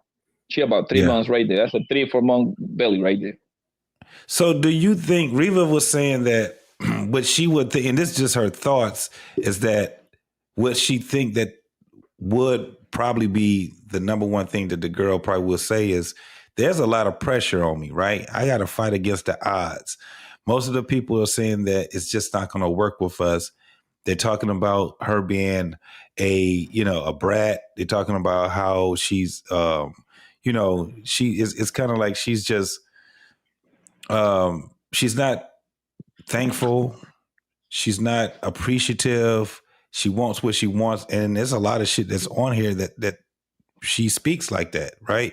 But she's saying that what Reva's saying is that it would make sense that if now that they're married, that she try to go against the odds because she don't want to. You think that she's going to fight against what the narrative is for her and try to be a different type of woman? You think that's what's going to happen with her? I think, me personally, I think what Mr. Travis Hunter need to do is, I'm pretty sure, I think he did that already. If you notice, she haven't been around the media too much because every time she open her mouth, they always want to say some wild shit. So the first thing that Travis Hunter got to do and his people and his thing around him is to give her public relations training. They need to put somebody to train her how to be with a superstar, what to say, what not to say, because that's what public relation does on your team. Hey, man. Public relations, media training. Yep. Yes. She need media training because listen, and they need to contact I wonder who's his manager. His manager he need to be on their clutch. LeBron James. LeBron James is a master at that. I always say this, bro. Savannah James is the best wife in America, bro. Oh yeah, she. That woman, you couldn't ask for a better wife. She's beautiful. She seems to be a great mom. She seems to be a great wife. But you know what's her best attribute is? What's that? You don't even know what she sounds like. You don't know. Yo, if she comes on the radio right now, I will ask, who is this woman? I don't know what she sounds like, bro. Right. I don't. And you know why? It's a reason for that, bro. Because one thing about the more you let kind of like women in the mic, man, they're just going to say some stuff that kind of going to embarrass you in a way. Because now you're inviting people into your home. You see what I'm saying? Yeah. Yeah, I think with Savannah James is that the thing is that she loves the position that she's in, not just being a wife, but being a mother. You know what I'm saying? And think about the family members and things like that they are also involved with. And then it's like she has a lot to do. To tell you the truth, when people get married, especially when they have the type of lifestyle that LeBron James and his wife have, man, motherfuckers always busy, dog. They always doing something, bro. Look at how many kids she got. You know how much she has to be involved in her kids' activities and, you know, all other things that go on. I think it's way more than what people can even imagine. And is you know what I'm saying? Like when you hear people talking about this whole thing about being married, especially being married and being super duper rich, where the woman is just sitting at home and she's not doing shit. You like, who actually, and I think this is what a lot of these girls think that shit is. It's not. If you see, you know where they get that from, JT? They get that from watching Real Housewife of ATL. All that crazy shit, yeah. Yeah, that's crazy. Like regular marriages. Motherfuckers, if they working, if the wife is not working, she's doing a whole lot more outside of the whole working thing, especially if she has kids. It's not just I go to work, you sit home, wait for me to come home. I ain't never seen that before. I've been around marriages all my life. I've been married, and it just ain't never been that. My mother, I'm a recipient of parents that, that were married all my life. And I've just never seen my mama just staying at home and my daddy is going out there and he just working. Sometimes I didn't see neither one of them when I got to be a teenager. I was doing a whole lot of shit, man. It was kind of like, it was 4 of us. And I just can't, I'm trying to fathom where I get married and then whether she works or not, it's just that fucking boring. In my marriage, it wasn't like that. We both worked. We ended up having kids afterwards. It was like a lot of shit. We had a lot of shit to do. You know what I'm saying? Plus we go on trips and shit like that and travel. And I don't understand why people make it seem like it's so damn difficult to just be in a relationship. I would not, and that was where I had to start changing my stance on this whole thing of marriage. If I'm giving advice to young folks, I can't just tell them to get married anymore. The concept is fucked up. Why would you tell people to do something where they're going to fail at? That shit looks failure-ish. Like they don't know what the concept. You got to change the whole fucking concept of it now. You know what I'm saying? First, we got to get to the point of liking each other again, dating each other, respecting each other again. That shit ain't working right now, man. Motherfuckers, I have no idea of how this shit's gonna fix itself. But winter it's here. I ain't gonna say it's coming no more. So a lot of motherfuckers gonna have to work together. Especially when you talk about. Oh, go ahead.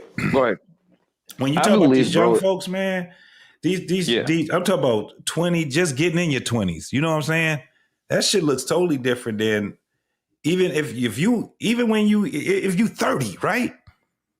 A 20-year-old in a relationship, it looks a little more different than a 30-year-old in a relationship now. Yeah. It's rapidly changing. The only thing that changes it, in my opinion, is the mindset.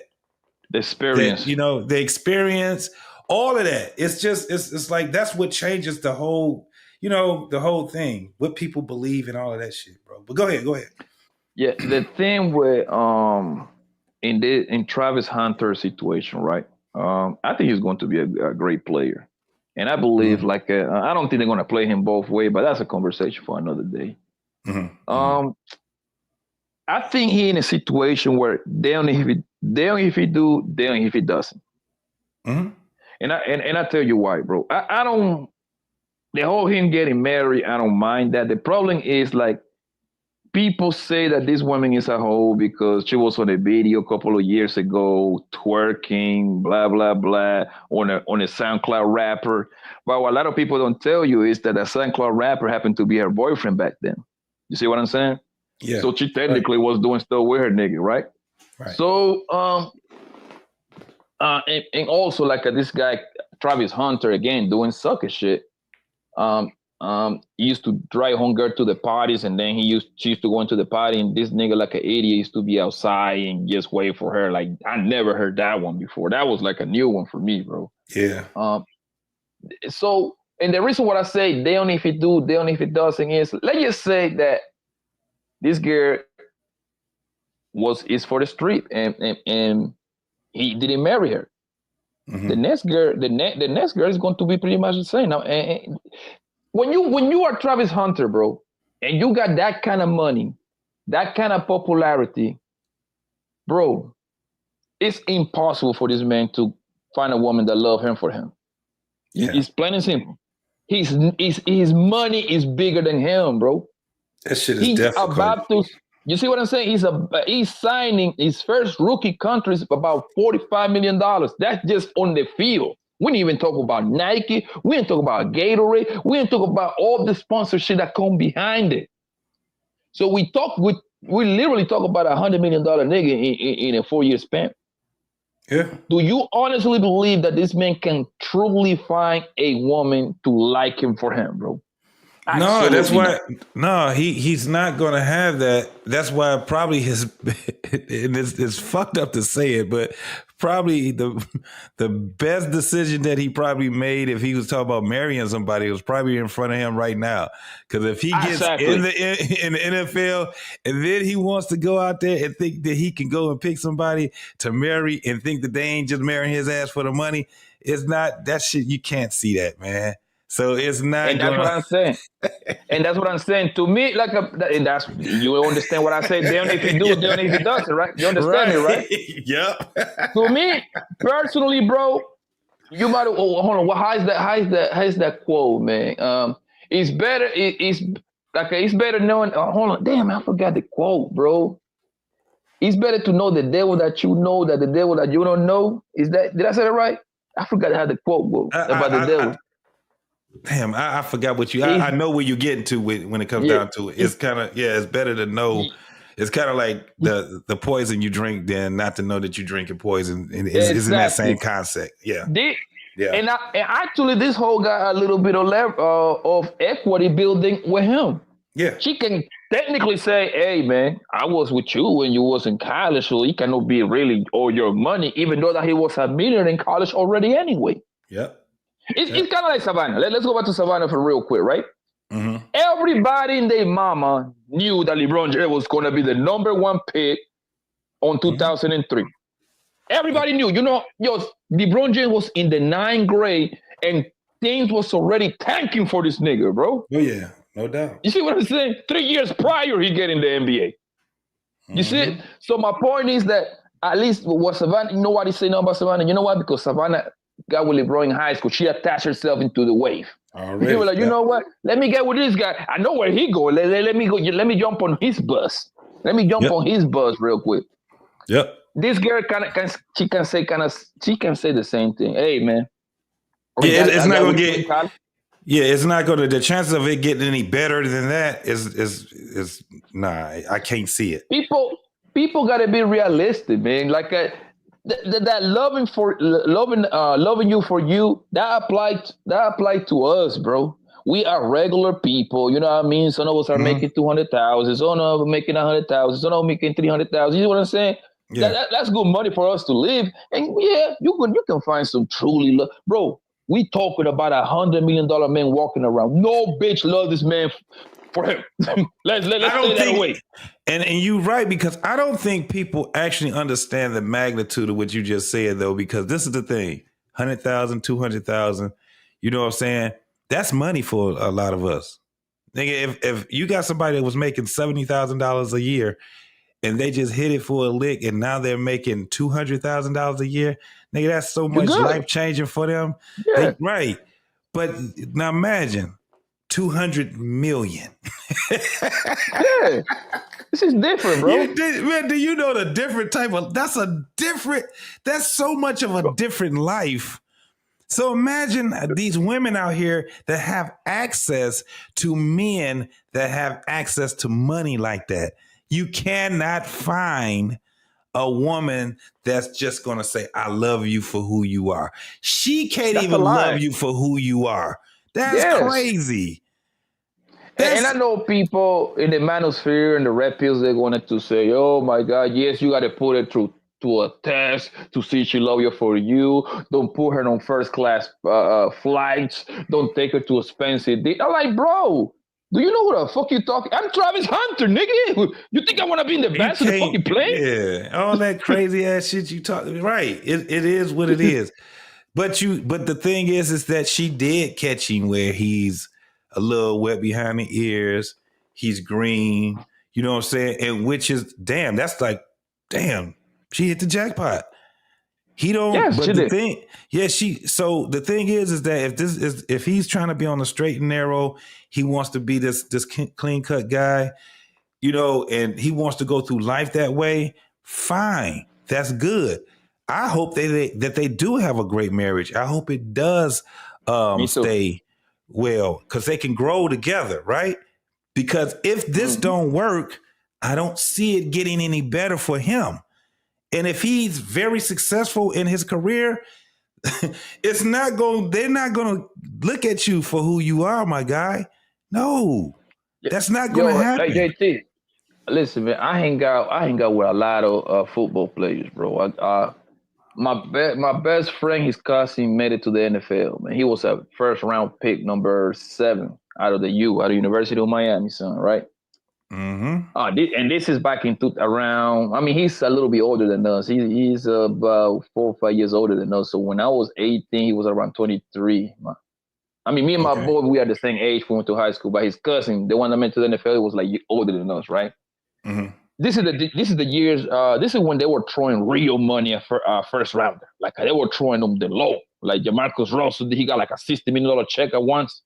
Mm-hmm. Okay, bro. At first I wasn't coming around. I moved to a different state. So we still was in contact, but we wasn't as close. And then I started coming around. And that's when we were like, yo, man, my cousin made it. We made it, nigga. Come on, pull up. All right, my nigga. Man, we went to Florida, bro. Mm-hmm. Nigga. The mansion in Boca Raton, boy. To remind you, this man is a lineman. So this nigga about 6'7", 340. You see what I'm saying? Right. Cool nigga. You cool nigga. Cool ass Fred. Brian McKinney, bro. Man, I start coming around, my nigga. We start partying like crazy. I'm 18 going on 19, bro. Family. Mm-hmm. The amount of pussy that be around, people don't understand that, bro. I'm talking about Trina, the rappers, pulling up to the crib. I'm talking, listen, man. I don't fuck me a couple celebrity hoes things to him, my nigga. Yeah, man. Like a couple of them came through here. Yo, do you remember that show? What's it? The Flavor Flav show, nigga, when he used to have like 40, 50 hoes in the house? Oh, The Flavor of Love. Yeah. Okay. At one time, that nigga called me because me and him, we became mad cool. Next thing you know, that nigga he's calling me like, hey, man, where your skinny ass at? But nigga, I got a little surprise for you. Bring your ass to Florida in the off season. All right, man, what you got over there, man? Man, bring your ass over here, my nigga. We gonna ball out. That was a nigga favorite words. I went to Florida. Nigga, because I got a lot of family in Miami, so I went to go see my mama, my auntie, and shit like that. And then I go with her to the mansion, my nigga. He have at least 7 of them Flavor of Love hoes, nigga, running around.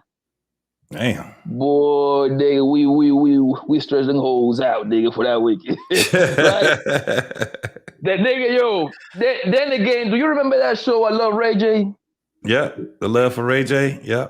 Yeah, there you go. He have a bunch of them hoes on the next round. You see what I'm saying? That same thing, my nigga. And then we used to go out all over the place, son. The moral of the story is that, yo, he understood that none of them hoes gonna love that nigga for him. They just love because he's a rich ass nigga. My nigga got that paper, fam. Bro, he just like, now he retired. That nigga quiet in the mouse, man, in the church mouse, my nigga. And he went and got a family. He quiet. He out the way. Yeah, it can definitely, that's the thing about having that type of a lifestyle. It's not, when you get a chance to be around that lifestyle, you can see exactly the difference. Now imagine, and this is the thing, there ain't never been a era that we've had from even in the 80s, right? It's not like how it is now. We have way more millionaires than we ever had, ever. And the way that the life is right now is a whole lot different. The thing is that when you around people that have money and a little celebrity or whatever, you can see how weird people is. You can see how motherfuckers is, especially when you see women. nigga, it's a whole different ball game. Niggas be thinking that they girl is just so doggone and you know, in a life and shit like that. And man, if she get around them damn millionaire niggas, man, your girl is gone, homie. And the most, and motherfuckers can say whatever they want to say. I'm telling you, I done seen some of the weirdest ass, like them groupies are real. Groupies are really real, dog. They'll talk all that, love you and all that shit. Especially like you go to them concerts and shit and you see how them girls be acting. You go to those after parties, you be like, nigga, these are married women. Yes. People don't even know that, bro. Women, and you be like, nigga, if they man see these motherfuckers and then they go back home like ain't nothing happened. They out here, bro. I'm like, you know where you catch them, JT? You catch them in Las Vegas, bro. You catch them in Miami. You catch them in NBA. Yo, trust me, I went to a lot of them, fam. I slowed down a lot, bro. We used to go to all the main events. All of them, bro. I've been in Vegas 34 times, bro. You ever been there doing Halloween? Halloween, no, but I usually hit Vegas for Memorial Weekend or Labor Weekend. You'd be 1 million plus motherfuckers flying over there. Man, that is one of them. That's one of them spots right there, bro. Especially if you in the nightlife, the clubs and shit like that. You talking about Vegas, Las Vegas, right? Yeah, in Vegas. Yeah. Yeah, because I only live 3.5 hour driving. I'm in Phoenix, so it's literally like every time I get bored, I just call the homies like, hey man, let's go fucking play with some bitches and gamble a little bit and party, man. Yeah, it's just get on the car and go. It's just and the thing is, like, I remember the first time I went to Vegas, right? I was probably about 11 years old. I've been going to Vegas. I've probably been to Vegas at least 15, 16 times. I love that place, bro. And every time I go, you know how you go. Every time you go, it's always something new there. It's an expansion. So it's always something. It don't look the same. The strip is one thing. And I'm telling you, the clubs, there'd be so many. The last time, well, it wasn't the last time I went to Vegas, but the last club I went to, and normally we don't, you know how people do. We didn't do the whole thing where you trying to pay, you wait in line. Motherfuckers like, nah, we about to, everybody put their shit together, get a couple of stacks together, and we about to get us a spot. We went there, and Fat Joe was there. You know what I'm saying? That's the only way I do it, bro. Yeah, it don't make no sense to do it any other way. You ain't gonna have no fun. Stay home. Yeah, it's like, nah, you gotta, if you're doing it, you gotta do it big. And I remember we saw Fat Joe. This one, Fat Joe had just lost all that weight. So he was way smaller than what he is now.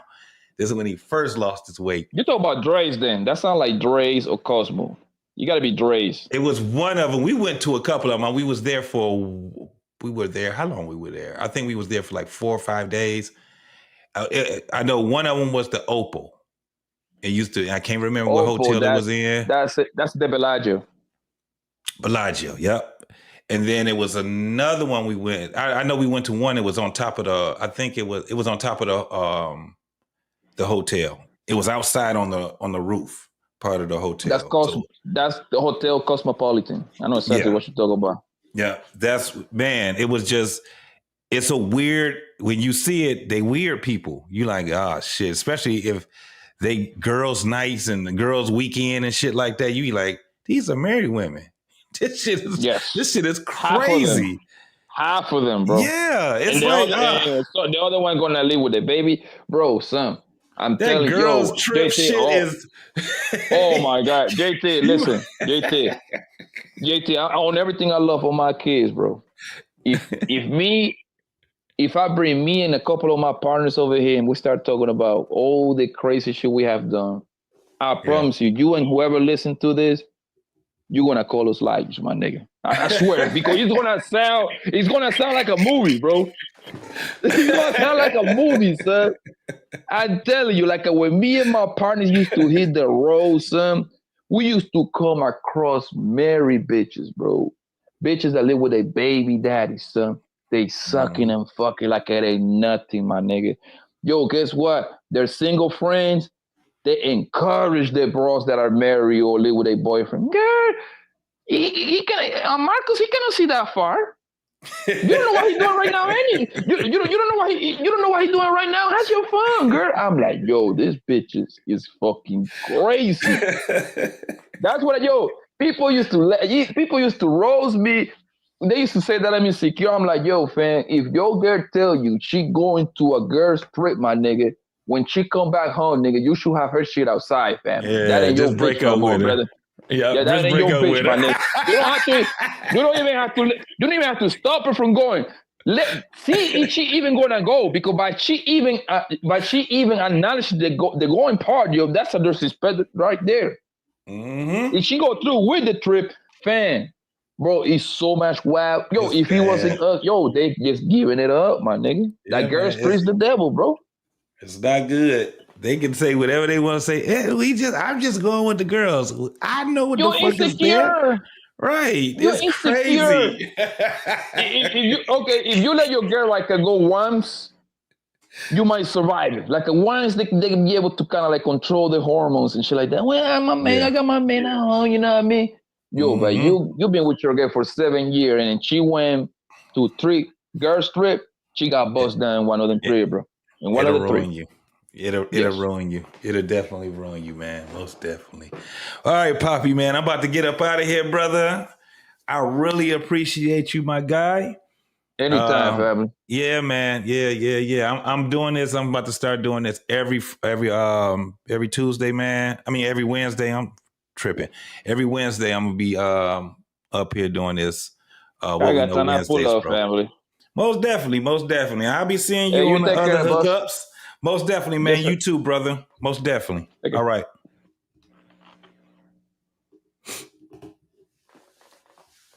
All right, folks. I'm about to get up out of here. I was going to do this other one, but I'll save it for the next show. Again, this is the thing. We got to get our shit together, man, when it comes down to these, even if it ain't for us, but we got to start talking to, and I'm talking to you older folks. We got to start talking to these younger folks, man, so we can help them figure this stuff out. Because the way that we've been thinking, and if you're not really cognizant of what's going on right now, man, you're going to be lost. The advice that these young folks been getting is going to fall on deaf ears, because at some point we already know that it's a gap, and we just got to figure this shit out, man. It ain't going to get no better. This shit going to get terrible. We got every day it's a new 18-year-old, 20, 21-year-old that's out here. You dig? But I don't know, man. Travis, I pray for you, homie. I hope that, that his wife can prove people wrong. They can grow, and the inevitable does not happen. But on a balance of probabilities, homie, you know what it is. Papoose, again, just, thinking it out, thinking it through. Again, I think he did do, something that was honorable. He's moved on. He has another love, Clarissa Shields. I just don't know if if she was my family member, if I would encourage her to be with that guy. I ain't gonna even lie to you. That was my end. That's where I'm at right now. Now, I could change, but knowing that what this dude knew about his ex-wife, I just don't see it, my guy. He knew that this was the type of woman that he was going to marry, and he married her anyway. And he let her lead him and her to the end of their relationship. I just hope he learned from it. Dig? Other than that, y'all, don't forget tomorrow, Thursday, I think my boy Lit will be doing his show tomorrow at either 9 o'clock or 9:30 Central or 8:30 Central. And then Friday is the barbershop. Please tune in. If you guys get a chance, share, like the video. Is definitely going to be another Wednesday next week that I'll be here. I think I'm gonna talk about the whole thing that's going on with Section 8, the SNAP with the government, and the impact that is having on us, and the impact that it's going to have on a lot of these young folks that don't want to get out here and get a job, and these old people that's been on assistance since they've been adults, probably since they've been kids. Y'all know it's been people that was raised on public assistance. And to tell you the truth, a lot of these folks did abuse the system, abuse what they had, and I guess the free sponsorship is over for a lot of these folks. But if you really, really need it, if you really, really need the help or whatever, I think that is going to help you still. But we'll be able to talk more about it later on. Next week. I think that's what I'm gonna do. I'm gonna have that one. Plus, it's wintertime. We definitely talking about that. It's winter in the summertime, and we ain't talking Christmas. It's terrible out here, y'all. It's 100% terrible out here. But let me thank the people that came in. Before we get up out of here, my boy Poppy, I appreciate you, homie. My girl El Cheapo was in here. My man Sparta was in here.